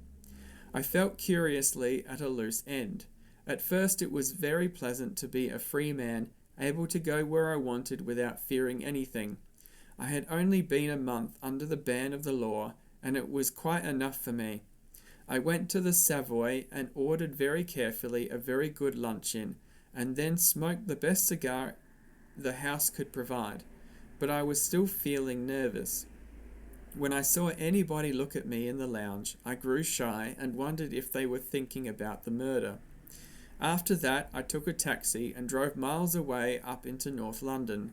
I walked back through the fields and lines of villas and terraces and then slums and mean streets, and it took me pretty nearly 2 hours. All the while my restlessness was growing worse. I felt that great things, tremendous things, were happening or about to happen, and I, who was the cogwheel of the whole business, was out of it.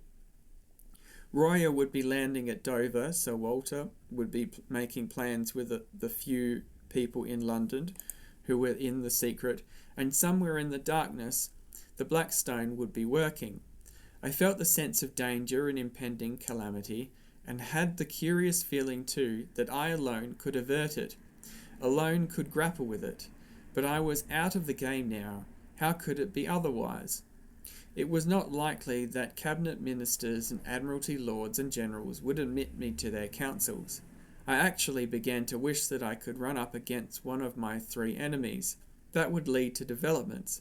I felt that I wanted enormously to have a vulgar scrap with those gentry, where I could hit out and flatten something. I was rapidly getting into a very bad temper. I didn't feel like going back to my flat. That had to be faced some time, but as I still had sufficient money, I thought I would put it off till next morning and go to a hotel for the night. My irritation lasted through dinner, which I had at a restaurant in Jermyn Street.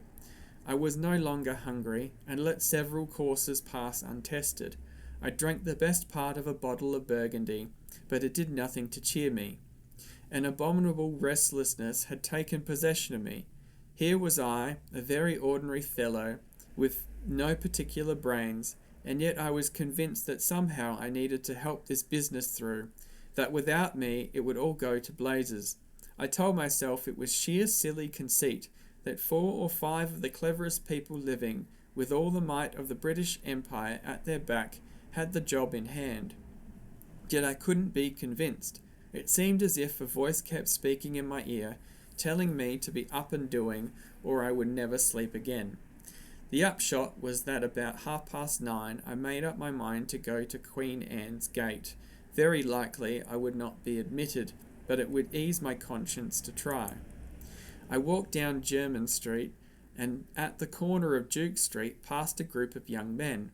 They were in evening dress, had been dining somewhere, and were going on to a music hall. One of them was Mr. Marmaduke Jopley. He saw me and stopped short. "By God, the murderer!" he cried. "Here, you fellows, hold him. That's Hannay, the man who did the Portland Place murder." He gripped me by the arm, and the others crowded round. I wasn't looking for any trouble, but my ill temper made me play the fool. A policeman came up, and I should have told him the truth, and if he didn't believe me, demanded to be taken to Scotland Yard, or for that matter to the nearest police station. But a delay at that moment seemed to me unendurable, and the sight of Marmy's imbecile face was more than I could bear. I let out with my left, and had the satisfaction of seeing him measure his length in the gutter. Then began an unholy row. They were all on me at once, and the policeman took me in the rear. I got in 1 or 2 good blows, for I think, with fair play, I could have licked the lot of them. But the policeman pinned me behind, and one of them got his fingers on my throat. Through a black cloud of rage, I heard the officer of the law asking what was the matter, and Marmy, between his broken teeth, declaring that I was Hannay the murderer. "Oh, damn it all," I cried. "Make the fellow shut up. I advise you to leave me alone, constable. Scotland Yard knows all about me, and you'll get a proper wigging if you interfere with me." "You've got to come along of me, young man," said the policeman. "I saw you strike that gentleman cruel hard. You began it too, for he wasn't doing nothing. I seen you. Best go quietly, or I'll have to fix you up." Exasperation and an overwhelming sense that no cost must I delay gave me the strength of a bull elephant. I fairly wrenched the constable off his feet, floored the man who was gripping my collar, and set off at my best pace down Duke Street. I heard a whistle being blown and the rush of men behind me. I have a very fair turn of speed, and that night I had wings. In a jiffy, I was in Pall Mall and had turned down towards St. James Park. I dodged the policeman at the palace gates, dived through a press of carriages at the entrance to the mall, and was making for the bridge before my pursuers had crossed the roadway. In the open ways of the park I put on a spurt. Happily, there were few people about and no one tried to stop me. I was staking all on getting to Queen Anne's Gate. When I entered that quiet thoroughfare, it seemed deserted. Sir Walter's house was in the narrow part, and outside it 3 or 4 motor cars were drawn up. I slackened speed some yards off and walked briskly up to the door. If the butler refused me admission, or if he even delayed to open the door, I was done. He didn't delay. I had scarcely rung before the door opened. "I must see Sir Walter," I panted. "My business is desperately important." That butler was a great man. Without moving a muscle, he held the door open and then shut it behind me. "Sir Walter is engaged, sir, and I have orders to admit no one. Perhaps you will wait." The house was of old-fashioned kind, with a wide hall, and rooms on both sides of it. At the far end was an alcove with a telephone and a couple of chairs, and there the butler offered me a seat. "See here," I whispered. "There's trouble about, and I'm in it, but Sir Walter knows, and I'm working for him. If anyone comes and asks if I am here, tell him a lie." He nodded, and presently there was a noise of voices in the street, and a furious ringing at the bell. I never admired a man more than that butler. He opened the door, and with a face like a graven image, waited to be questioned. Then he gave them it. He told them whose house it was, and what his orders were, and simply froze them off the doorstep. I could see it all from my alcove, and it was better than any play. I hadn't waited long till there came another ring at the bell. The butler made no bones about admitting this new visitor. While he was taking off his coat, I saw who it was. You couldn't open a newspaper or a magazine without seeing that face. The grey beard cut like a spade, the firm fighting mouth, the blunt square nose, and the keen blue eyes. I recognised the First Sea Lord, the man, they say, that made the new British Navy. He passed my alcove and was ushered into a room at the back of the hall. As the door opened, I could hear the sound of low voices. It shut, and I was left alone again. For 20 minutes I sat there, wondering what I was to do next. I was still perfectly convinced that I was wanted, but when or how I had no notion. I kept looking at my watch, and as the time crept on to 10:30, I began to think that the conference must soon end. In a quarter of an hour, Royer should be speeding along the road to Portsmouth. Then I heard a bell ring, and the butler appeared. The door of the back room opened, and the First Sea Lord came out. He walked past me, and in passing he glanced in my direction, and for a second we looked at each other in the face. Only for a second, but it was enough to make my heart jump.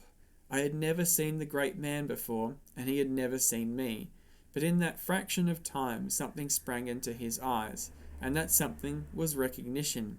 You can't mistake it. It is a flicker, a spark of light, a minute's shade of difference which means one thing and one thing only. It came involuntarily, for in a moment it died, and he passed on. In a maze of wild fancies, I heard the street door close behind him. I picked up the telephone book and looked up the number of his house. We were connected at once, and I heard a servant's voice. "Is his lordship at home?" I asked. "His lordship returned half an hour ago," said the voice, "and has gone to bed. He is not very well tonight. Will you leave a message, sir?" I rang off and almost tumbled into a chair. My part in this business was not yet ended. It had been a close shave, but I had been in time. Not a moment could be lost, so I marched boldly to the door of that back room and entered without knocking. 5 surprised faces looked up from the table. There was Sir Walter and Drew, the War Minister, whom I knew from his photographs. There was a slim elderly man, who was probably Whittaker, the Admiralty official, and there was General Winstanley, conspicuous from the long scar on his forehead. Lastly, there was a short, stout man with an iron-grey moustache and bushy eyebrows, who had been arrested in the middle of a sentence. Sir Walter's face showed surprise and annoyance. "This is Mr. Hannay. of whom I have spoken to you, he said apologetically to the company. I'm afraid, Hannay, this visit is ill-timed. I was getting back my coolness. That remains to be seen, sir, I said, but I think it may be in the nick of time. For God's sake, gentlemen, tell me who went out a minute ago. Lord Alloa, Sir Walter said, reddening with anger. It was not, I cried. It was his living image, but it was not Lord Alloa. It was someone who recognised me, someone I have seen in the last month. He had scarcely left the doorstep when I rang up Lord Alloa's house, and was told he had come in half an hour before and had gone to bed. Who? Someone stammered. The Black Stone, I cried, and I sat down in the chair so recently vacated and looked round at the 5 badly scared gentlemen.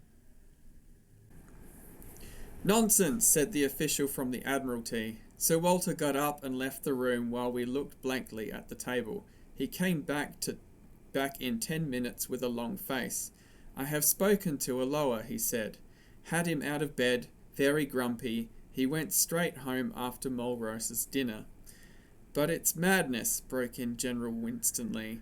Do you mean to tell me that that man came here and sat beside me for the best part of an hour, and that I didn't detect the imposture? Alloa must be out of his mind. Don't you see the cleverness of it, I said. You were too interested in other things to have any eyes. You took Lord Alloa for granted. If it had been anybody else, you might have looked more closely, but it was natural for him to be here, and that put you all to sleep. Then the Frenchman spoke, very slowly and in good English. The young man is right. His psychology is good. Our enemies have not been foolish. He bent his wise brows on the assembly. I will tell you a tale, he said. It happened many years ago in Senegal. I was quartered in a remote station, and to pass the time used to go fishing for a big barbel in the river. A little Arab mare used to carry my luncheon basket, one of the salted dun breed you got at Timbuktu in the old days. Well, one morning I had good sport, and the mare was unaccountably restless. I could hear her whinnying and squealing and stamping her feet, and I kept soothing her with my voice while my mind was intent on fish. I could see her all the time, as I thought, out of a corner of my eye, tethered to a tree 20 yards away. After a couple of hours, I began to think of food. I collected my fish in a tarpaulin bag and moved down the stream towards the mare, trolling my line. When I got up to her, I flung the tarpaulin on her back. He paused and looked round. It was the smell that gave me warning. I turned my head and found myself looking at a line 3 feet off. An old man-eater that was the terror of the village. What was left of the mare, a mass of blood and bones and hide, was behind him. What happened? I asked. I was enough of a hunter to know a true yarn when I heard it. I stuffed my fishing rod into his jaws, and I had a pistol. Also, my servants came presently with rifles, but he left his mark on me. He held up a hand which lacked 3 fingers. Consider, he said, the mare had been dead for more than an hour, and the brute had been patiently watching me ever since. I never saw the kill, for I was accustomed to the mare's frettings, and I never marked her absence, for my consciousness of her was only of something tawny, and the lion filled that part. If I could blunder this, gentlemen, in a land where men's senses are keen, why should we busy, preoccupied urban folk not err also? Sir Walter nodded. No one was ready to gainsay him. But I don't see, went on Winstanley. Their object was to get these dispositions without our knowing it. Now it only required one of us to mention to Alloa our meeting tonight for the whole fraud to be exposed. Sir Walter laughed dryly. The selection of Alloa shows their acumen. Which of us was likely to speak to him about tonight? Or was he likely to open the subject? I remembered the First Sea Lord's reputation for taciturnity, and shortness of temper. "The one thing that puzzles me," said the general, "is what good his visit here would do that spy fellow. He could not carry away several pages of figures and strange names in his head." "That is not difficult," the Frenchman replied. "A good spy is trained to have a photographic memory, like your own Macaulay. You noticed he said nothing, but went through these papers again and again. I think we may assume that he has every detail stamped on his mind. When I was younger, I could do the same trick." "Well, I suppose there is nothing for it but to change the plans," said Sir Walter ruefully. Whitaker was looking very glum. "Did you tell Lord Alloa what has happened?" he asked. "No? Well, I can't speak with absolute assurance, but I'm nearly certain we can't make any serious change unless we alter the geography of England." "Another thing must be said." It was Royer who spoke. "I talked freely when that man was here. I told something of the military plans of my government. I was permitted to say so much, but that information would be worth many millions to our enemies. No, my friends, I see no other way.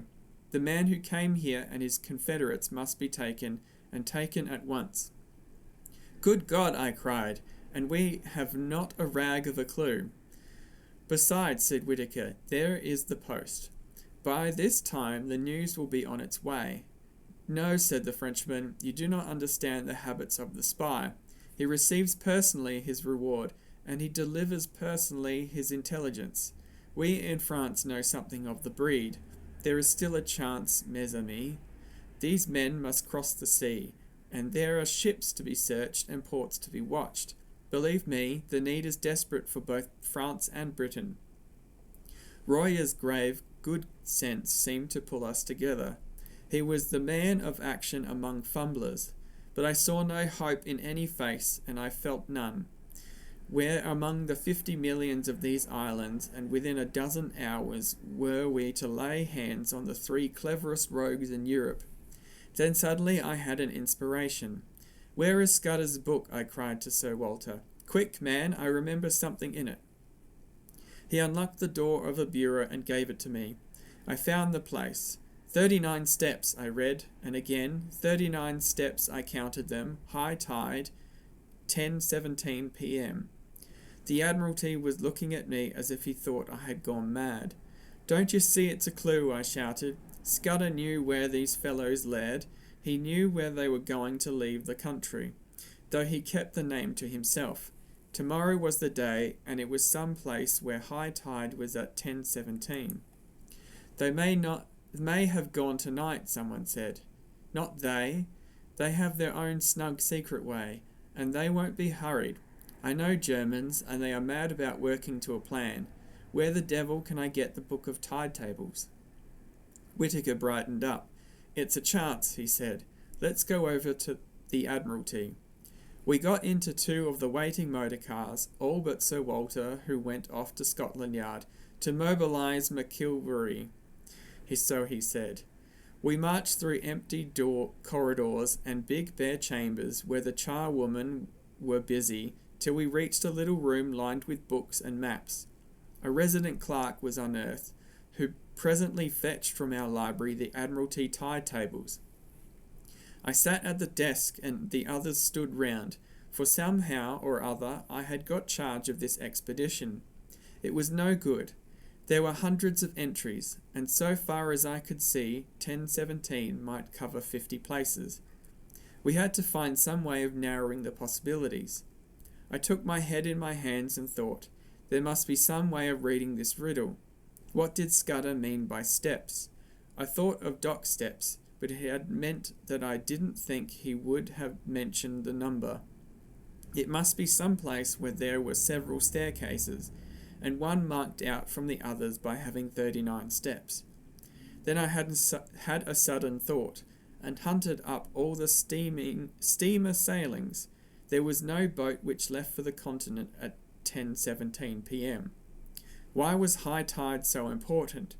If it was a harbour, it must be some little place where the tide mattered, or else it was a heavy draught boat. But there was no regular steamer sailing at that hour, and somehow I didn't think they would travel by a big boat from a regular harbour. So it must be some little harbour where the tide was important, or perhaps no harbour at all. But if it was a little port, I couldn't see what the steps signified. There were no sets of staircases on any harbour that I had ever seen. It must be some place which a particular staircase identified, and where the tide was full at 10:17. On the whole, it seemed to me that the place must be a bit of open coast, but the staircases kept puzzling me. Then I went back to wider considerations. Whereabouts would a man be likely to leave for Germany? A man in a hurry, who wanted a speedy and a secret passage, not from any of the big harbours, and not from the Channel, or the west coast or Scotland, for, remember, he was starting from London. I measured the distance on the map, and tried to put myself in the enemy's shoes. I should try for Ostend, or Antwerp, or Rotterdam, and I should sail from somewhere on the east coast between Cromer and Dover. All this was very loose guessing, and I don't pretend it was ingenious or scientific. I wasn't any kind of Sherlock Holmes, but I have always fancied I had a kind of instinct about questions like this. I don't know if I can explain myself, but I used to use my brains as far as they went, and after they came to a blank wall I guessed, and I usually found my guesses pretty right. So I set out all my conclusions on a bit of Admiralty paper. They ran like this.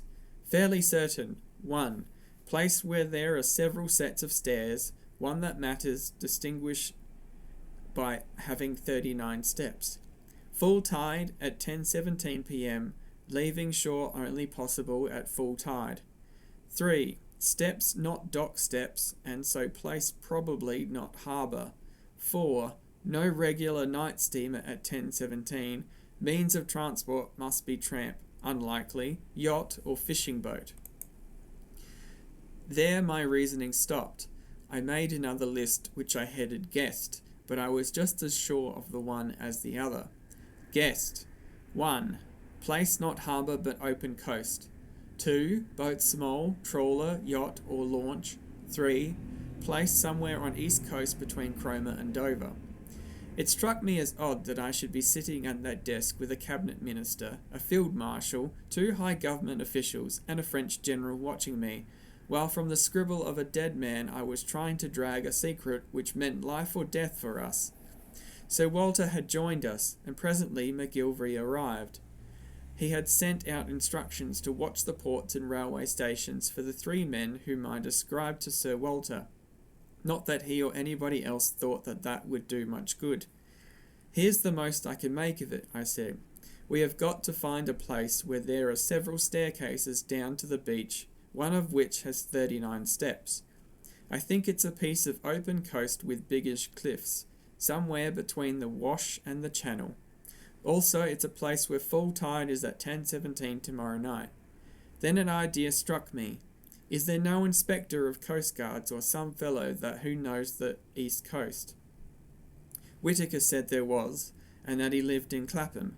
He went off in a car to fetch him, and the rest of us sat about the little room and talked of anything that came into our heads. I lit a pipe and went over the whole thing again till my brain grew weary. About 1 a.m, the Coast Guard man arrived. He was a fine old fellow with the look of a naval officer, and was desperately respectful to the company. I left the War Minister to cross-examine him, for I felt he would think it cheeked in me to talk. We want you to tell us the places you know on the east coast where there are cliffs, and where several sets of steps run down to the beach. He thought for a bit. What kind of steps do you mean, sir? There are plenty of places with roads cut down through the cliffs, and most roads have a step or 2 in them. Or do you mean regular staircases? All steps, so to speak. Sir Arthur looked towards me. We mean regular staircases, I said. He reflected a minute or 2. I don't know that I can think of any. Wait a second. There's a place in Norfolk, Bradlesham, beside a golf course, where there's a couple of staircases to let the gentleman get a lost ball. That's not it, I said. Then there are plenty of marine parades, if that's what you mean. Every seaside resort has them. I shook my head. It's got to be more retired than that, I said. Well, gentlemen, I can't think of anywhere else. Of course, there's the Rough. What's that? I asked. The big chalk headland in Kent, close to Bradgate. It's got a lot of villas on the top, and some of the houses have staircases down to a private beach. It's a very high-toned sort of place, and the residents there like to keep by themselves. I tore open the tide tables and found Bradgate. High tide there was at 10:27 p.m. on the 15th of June. We're on the scent at last, I cried excitedly. How can I find out what is the tide at the Rough? I can tell you that, sir, said the Coast Guard man.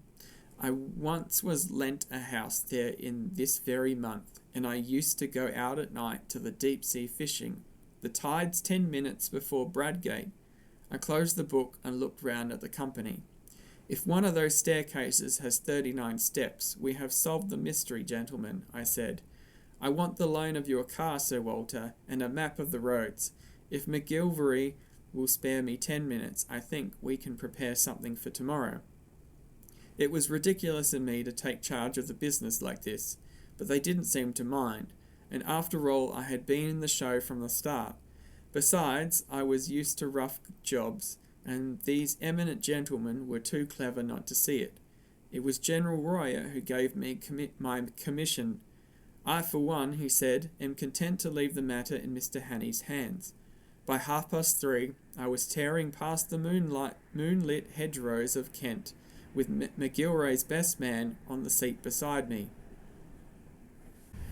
A pink and blue June morning found me at Bradgate, looking from the Griffin Hotel over a smooth sea to the lightship of the Cock Sands, which seemed the size of a bellboy. A couple of miles farther south, and much nearer the shore, a small destroyer was anchored. Scaife, McIlvery's man, who had been in the Navy, knew the boat, and told me her name and her commander's, so I sent off a wire to Sir Walter. After breakfast, Scaife got from a house agent a key for the gates of the staircases on the Rough. I walked with him along the sands and sat down in a nook of the cliffs, while he investigated the half-dozen of men. I didn't want to be seen, but the place at this hour was quite deserted, and all the time I was on that beach I saw nothing but the seagulls. It took him more than an hour to do the job, and when I saw him coming towards me, conning a bit of paper, I can tell you my heart was in my mouth. Everything depended, you see, on my guess proving right.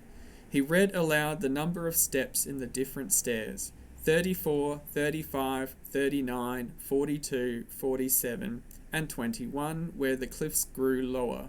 I almost got up and shouted. We hurried back to the town and sent a wire to McIlvery. I wanted a half-dozen men, and I directed them to divide themselves among different specified hotels. Then Scaife set out to prospect the house at the end of the 39 steps. He came back with news that both puzzled and reassured me. The house was called Trafalgar Lodge, and belonged to an old gentleman called Appleton, a retired stockbroker, the house agent said. Mr. Appleton was there a good deal in the summer-time, and was in residence now, had been for the better part of a week. Scaife could pick up very little information about him, except that he was a decent old fellow, who paid his bills regularly, and was always good for a fiver for a local charity. Then Scaife seemed to have penetrated to the back door of the house, pretending he was an agent for sewing machines. Only 3 servants were kept, a cook, a parlour-maid, and a housemaid, and they were just the sort that would find in a respectable middle-class household. The cook was not the gossiping kind, and had pretty soon shut the door in his face, but Scaife said he was positive she knew nothing. Next door there was a new house building, which would give good cover for observation, and the villa on the other side was to let, and its garden was rough and shrubby. I borrowed Scaife's telescope, and before lunch went for a walk along the Rough. I kept well behind the rows of villas, and found a good observation point on the edge of the golf course. There I had a view of the line of turf along the cliff top, with seats placed at intervals, and the little square plots railed in and planted with bushes, whence the staircases descended to the beach. I saw Trafalgar Lodge very plainly, a red brick villa with a veranda, a tennis lawn behind, and in front the ordinary seaside flower garden full of margarettes and scraggy geraniums. There was a flagstaff from which an enormous Union Jack hung limply in the still air. Presently I observed someone leave the house and saunter along the cliff. When I got my glasses on him, I saw it was an old man, wearing a flannel trousers and blue serge jacket and a straw hat. He carried field glasses and a newspaper, and sat down on one of the iron seats and began to read. Sometimes he would lay down the paper and turn his glasses on the sea. He looked for a long time at the destroyer. I watched him for half an hour, till he got up and went back to the house for his luncheon, when I returned to the hotel for mine. I wasn't feeling very confident. This decent commonplace dwelling was not what I expected. The man might be the bold archaeologist of that horrible moorland farm, or he might not. He was exactly the kind of satisfied old bird you will find in every suburb and every holiday place. If you wanted a type of the perfectly harmless person, you would probably pitch on that. But after lunch, as I sat in the hotel porch, I perked up, for I saw the thing I had hoped for and had dreaded to miss. A yacht came up from the south and dropped anchor pretty well opposite the Rough. She seemed about 150 tons, and saw she belonged to the squadron from the White Ensign. So Scaife and I went down to the harbour and hired a boatman for an afternoon's fishing. I spent a warm and peaceful afternoon. We caught between us about 20 pounds of cod and lythe, and out in that dancing blue sea I took a cheerier view of things. Above the white cliffs of the Rough I saw the green and red of the villas, and especially the great flagstaff of Trafalgar Lodge. About 4 o'clock, when we had fished enough, I made the boatman row us round the yacht, which lay like a delicate white bird, ready at a moment to flee. Scaife said she must be a fast boat for her build, and that was pretty heavily engined. Her name was the Ariadne, as I discovered from the cap on one of the men who was polishing brasswork. I spoke to him and got an answer in the soft dialect of Essex. Another hand that came along passed me the time of day in an unmistakable English tongue. Our boatman had an argument with one of them about the weather, and for a few minutes we lay on our oars close to the starboard bow. Then the men suddenly disregarded us and bent their heads to their work as an officer came along the deck. He was a pleasant, clean-looking young fellow, and he put a question to us about our fishing in very good English. But there could be no doubt about him. His close-cropped head and the cut of his collar and tie never came out of England. That did something to reassure me, but as we rowed back to Bradgate, my obstinate doubts would not be dismissed. The thing that worried me was the reflection that my enemies knew that I had got my knowledge from Scudder, and it was Scudder who had given me the clue to this place. If they knew that Scudder had this clue, would they not be certain to change their plans? Too much depended on their success for them to take any risks. The whole question was how much they understood about Scudder's knowledge. I had talked confidently last night about Germans always sticking to a scheme, but if they had any suspicions that I was on their track, they would be fools not to cover it. I wondered if the man last night had seen that I recognized him. Somehow I did not think he had, and to that I had clung. But the whole business had never seemed so difficult as that afternoon, when by all calculations I should have been rejoicing in assured success. In the hotel I met the commander of the destroyer, to whom Scaife introduced me, and with whom I had a few words. Then I thought I would put in an hour or two watching Trafalgar Lodge. I found a place farther up the hill, in the garden of an empty house. From there I had a full view of the court, on which two figures were having a game of tennis. One was the old man, whom I had already seen. The other was a young fellow, wearing some club colours in the scarf round his middle. They played with tremendous zest, like two city gents who wanted hard exercise upon their paws. You couldn't conceive a more innocent spectacle. They shouted and laughed and stopped for drinks, when a maid brought out 2 tankards on a slaver. I rubbed my eyes and asked myself if I was not the most immortal fool on earth. Mystery and darkness had hung about the men who hunted me over the Scotch moor in aeroplane and motor car, and notably about that infernal antiquarian. It was easy enough to connect those folk with the knife that pinned Scudder to the floor, and with fell designs on the world's peace. But here were 2 guileless citizens taking their innocuous exercise, and soon about to go indoors to a humdrum dinner, where they would talk of marketplaces and the last cricket scores, and the gossip of their native suburban. I had been making a net to catch vultures and falcons, and lo and behold, 2 plump thrushes had blundered into it. Presently a third figure arrived, a young man on a bicycle with a bag of golf clubs slung on his back. He strolled round to the tennis lawn and was welcomed rituously by the players. Evidently they were chaffing him, and their chaff sounded horribly English. Then the plump man, mopping his brow with a silk handkerchief, announced that he must have a tub. I heard his very words. "I've got into a proper lather," he said. "This will bring down my weight and my handicap, Bob. I'll take you on tomorrow and give you a stroke a hole. You couldn't find anything more English than that." They all went into the house and left me feeling a precious idiot. I had been barking up the wrong tree this time. These men might be acting, but if they were, where was their audience? They didn't know I was sitting 30 yards off in a rhododendron. It was simply impossible to believe that these 3 hearty fellows were anything but what they seemed.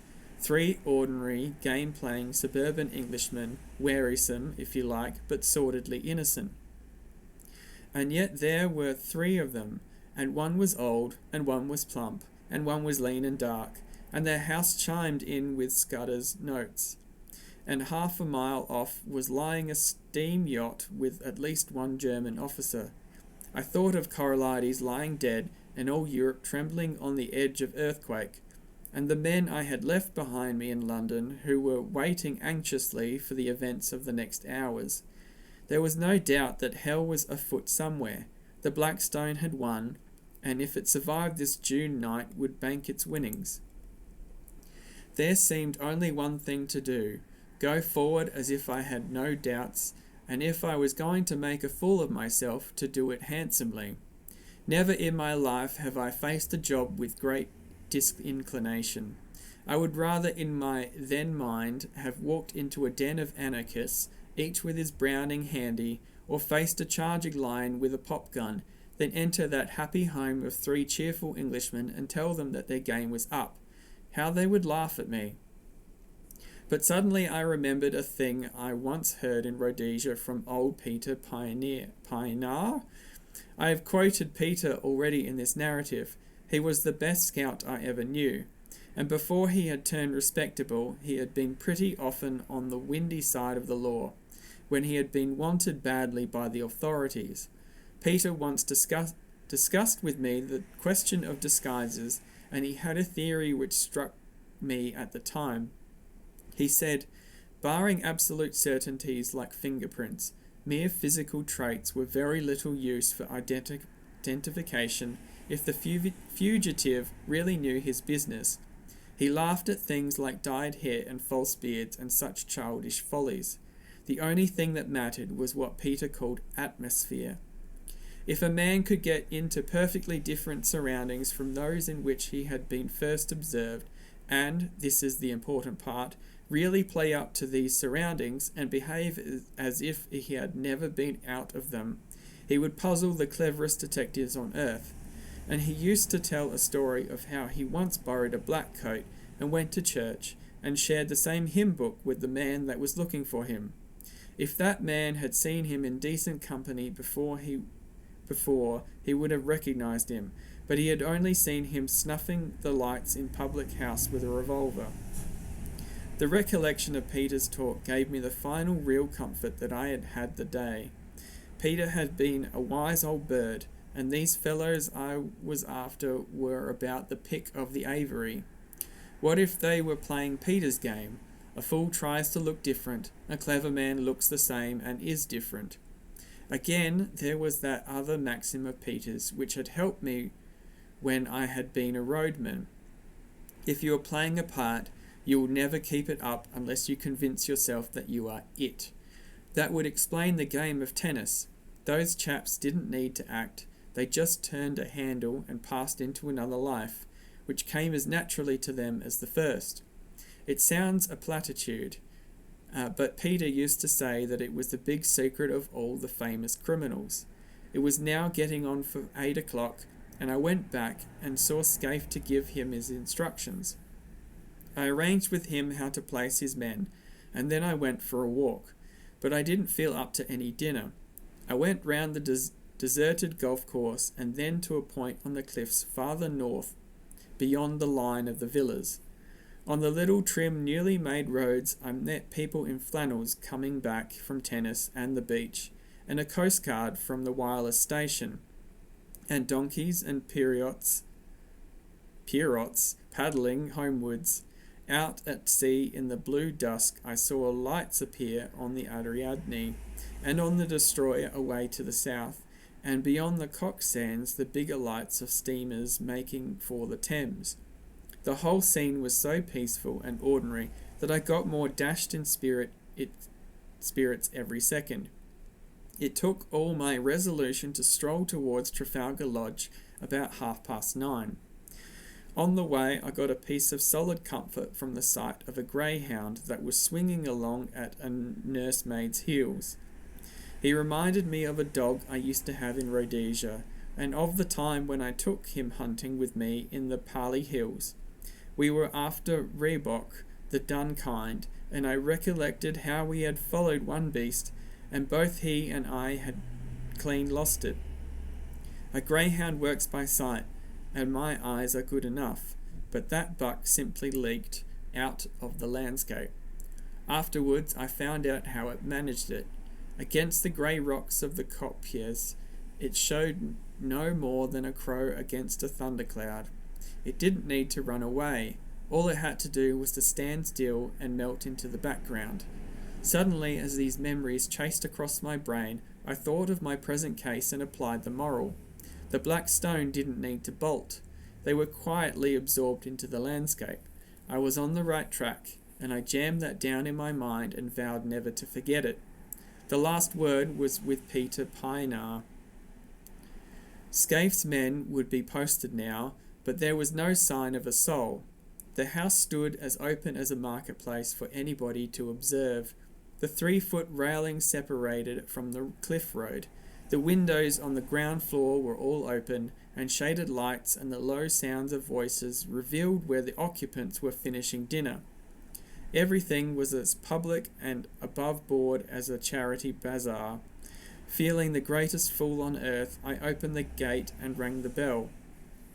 A man of my sort who has travelled around the world in rough places gets on perfectly well with 2 classes, what you may call the upper and the lower. He understands them, and they understand him. I was at home with herds and tramps and roadmen, and I was sufficiently at my ease with people like Sir Walter and the men I had met the night before. I can't explain why, but it is a fact. But what fellows like me don't understand is this great, comfortable, satisfied, middle-class world, the folk that live in villas and suburbs.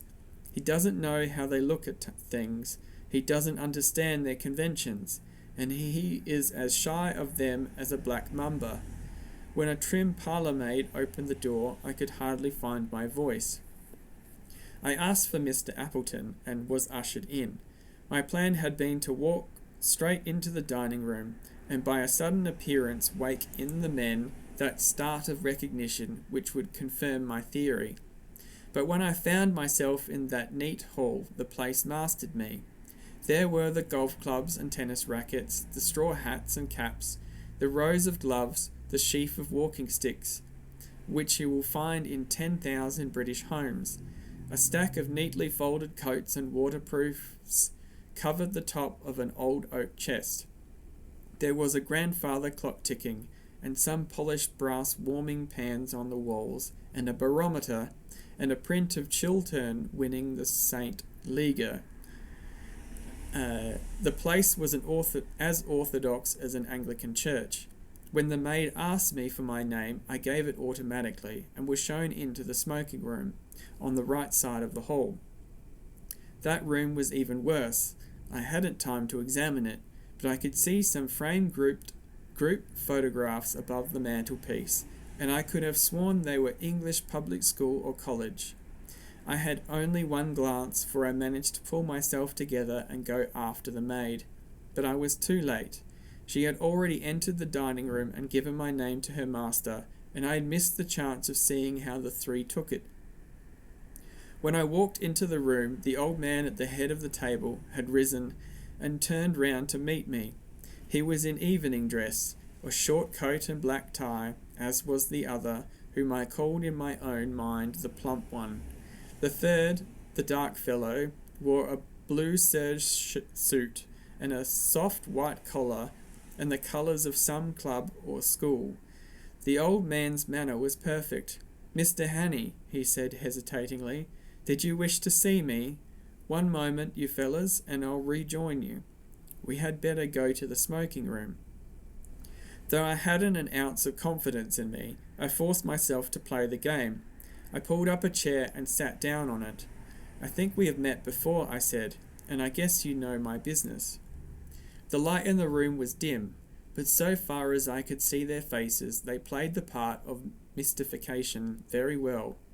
Maybe," said the old man. "I haven't a very good memory, but I'm afraid you must tell me your errand, sir, for I really don't know it." "Well then," I said, and all the time I seemed to myself to be talking pure foolishness, "I have come to tell you that the game's up. I have a warrant for the arrest of you three gentlemen." "Arrest?" said the old man, and he looked really shocked. "Arrest? Good God, what for?" "For the murder of Franklin Scudder in London on the 23rd of last month." "I never heard the name before," said the old man in a dazed voice.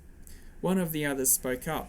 "That was the Portland Place murder. I read about it. Good heavens, you must be mad, sir. What do you come from? Where do you come from?" "Scotland Yard," I said. After that, for a minute there was utter silence. The old man was staring at his plate and fumbling with a nut, the very model of innocent bewilderment. Then the plump one spoke up. He stammered a little, like a man picking his words. "Don't get flustered, uncle," he said. "It is all a ridiculous mistake. But these things happen sometimes, and we can easily set it right. It won't be hard to prove our innocence. I can show that I was out of the country on the 23rd of May, and Bob was in a nursing home. You were in London, but you can explain what you were doing." "Right, Percy. Of course, that's easy enough. The 23rd. That was the day after Agatha's wedding. Let me see, what was I doing? I came up in the morning from Woking, and lunched at the club with Charlie Simmons. Then, of course, I dined with the fishmongers. I remember, for the punch didn't agree with me, and I was seedy next morning. Hang it all, there's the cigar box I brought back from the dinner." He pointed to an object on the table and laughed nervously. "I think, sir," said the young man, addressing me respectfully, "you will see you are mistaken. We want to assist the law like all Englishmen, and we don't want Scotland Yard to be making fools of themselves." "That's so, uncle." "Certainly, Bob." The old fellow seemed to be recovering his voice. "Certainly, we'll do anything in our power to assist the authorities. But but this is a bit too much. I can't get over it." "How Nellie will chuckle," said the plump man. "She always said that you would die of boredom because nothing ever happened to you. And now you've got it thick and strong." He began to laugh very pleasantly. "By Jove, yes. Just think of it. What a story to tell at the club. Really, Mr. Hannay, I suppose I should be angry, to show my innocence, but it's too funny. I almost forgive you the fright you gave me. You looked so glum, I thought I might have been walking in my sleep and killing people. It couldn't be acting. It was too confoundedly genuine. My heart went into my boots, and my first impulse was to apologize and clear out. But I told myself I must see it through, even though I was to be the laughing-stock of Britain. The light from the dinner table candlesticks was not very good, and to cover my confusion I got up, walked to the door, and switched on the electric light. The sudden glare made them blink, and I stood scanning the three faces. Well, I made nothing of it. One was old and bald, one was stout, one was dark and thin. There was nothing in their appearance to prevent them from being the three who had hunted me in Scotland, but there was nothing to identify them. I simply can't explain why I, who, as a roadman, had looked into two pairs of eyes, and as Ned Ainsley into another pair, why I, who had a good memory and reasonable powers of observation, could find no satisfaction.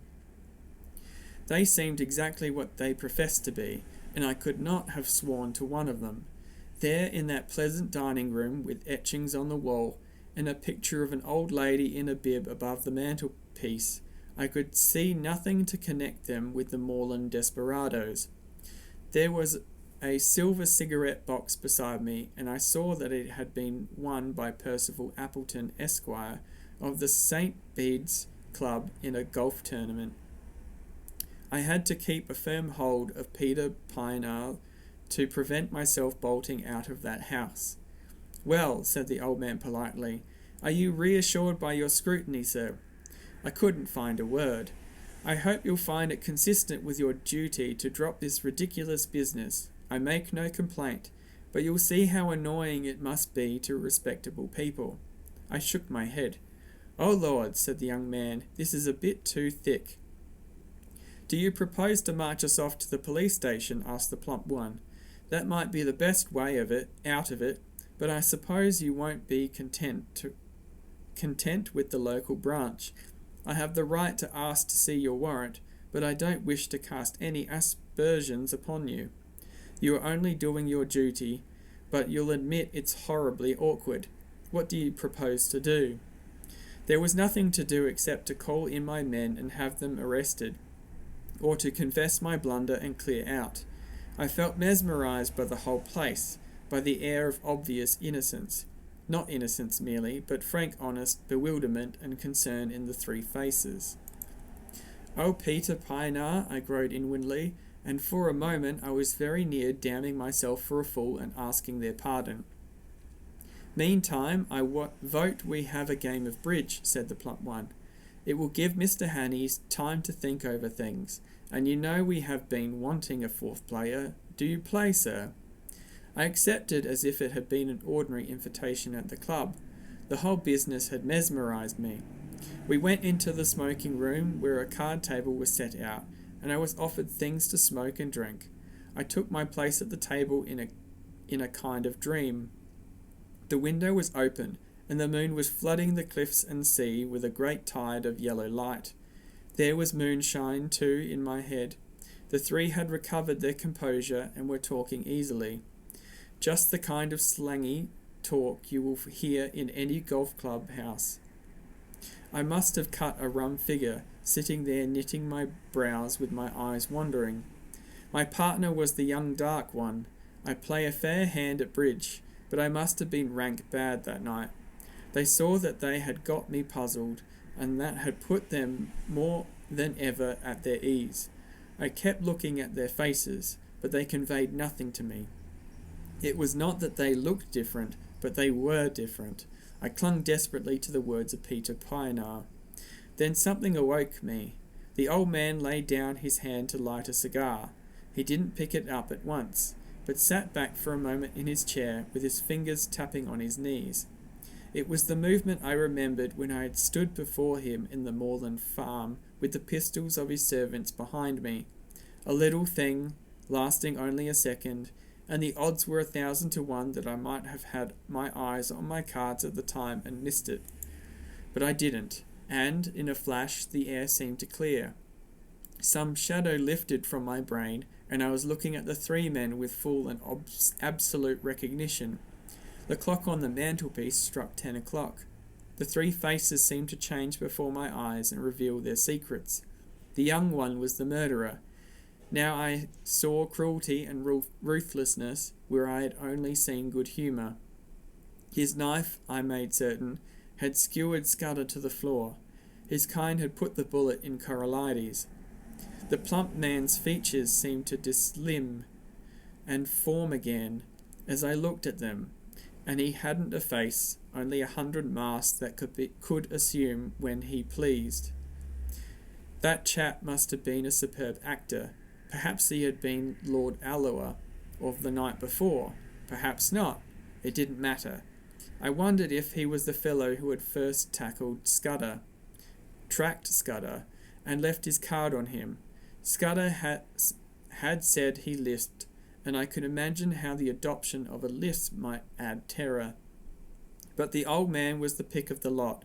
He was sheer brain, icy, cool, calculating, as ruthless as a steam hammer. Now that my eyes were opened, I wondered where I had seen the benevolence. His jaw was like chiselled steel, and his eyes had the inhuman luminosity of a bird's. I went on playing, and every second a greater hate welled up in my heart. It almost choked me, and I couldn't answer when my partner spoke. Only a little longer could I endure their company. "Phew, Bob, look at the time," said the old man. "You'd better think about catching your train. Bob's got to go to town tonight," he added, turning to me. The voice rang now as false as hell. I looked at the clock, and it was nearly 10:30. "I am afraid, but he must put off his journey," I said. "Oh, damn," said the young man. "I thought you had dropped that rot. I've simply got to go. You can have my address, and I'll give any security you like." "No," I said, "you must stay." At that, I think they must have realised that the game was desperate. Their only chance had been to convince me that I was playing the fool, and that had failed. But the old man spoke again. "I'll go bail for my nephew. That ought to content you, Mr. Hannay. What was it, fancy, or did I detect some halt in the smoothness of that voice? There must have been, for I glanced at him. His eyelids fell in that hawk-like hood which fear had stamped on my memory. I blew my whistle. In an instant the lights were out. A pair of strong arms gripped me round the waist, covering the pockets in which a man might be expected to carry a pistol. "Schnell, Franz!" cried a voice. "Das Boot, das Boot!" As it spoke, I saw two of my fellows emerge on the moonlit lawn. The young dark man leapt for the window, was through it, and over the low fence before a hand could touch him. I grappled the old chap, and the room seemed to fill with figures.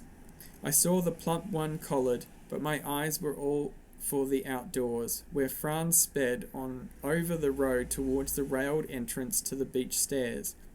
One man followed him, but he had no chance. The gate of the stairs locked behind the fugitive, and I stood staring, with my hands on the old boy's throat, for such a time as a man might take to descend those steps to the sea. Suddenly my prisoner broke from me and flung himself on the wall. There was a click as if a lever had been pulled. Then came a low rumbling far, far below the ground, and through the window I saw a cloud of chalky dust pouring out the shaft of the stairway. Someone switched on the light. The old man was looking at me with blazing eyes. "He is safe," he cried. "You cannot follow in time. He is gone. He has triumphed. Der Schwarzenstein ist der Siegeskrone. There was more in those eyes than any common triumph. They had been hooded like a bird of prey, and now they flamed with a hawk's pride. A white fanatic heat burned in them, and I realized for the first time the terrible thing I had been up against. This man was more than a spy. In his foul way, he had been a patriot. As the cuffs clinked on his wrists, I said my last word to him. I hope France will bear his triumph well. I ought to tell you that the Ariadne for the last hour had been in our hands. 7 weeks later, as all the world knows, we went to war. I joined the new army the first week, and owing to my Matabele experience, got a captain's commission straight off. But I had done my best service, I think, before I put on khaki.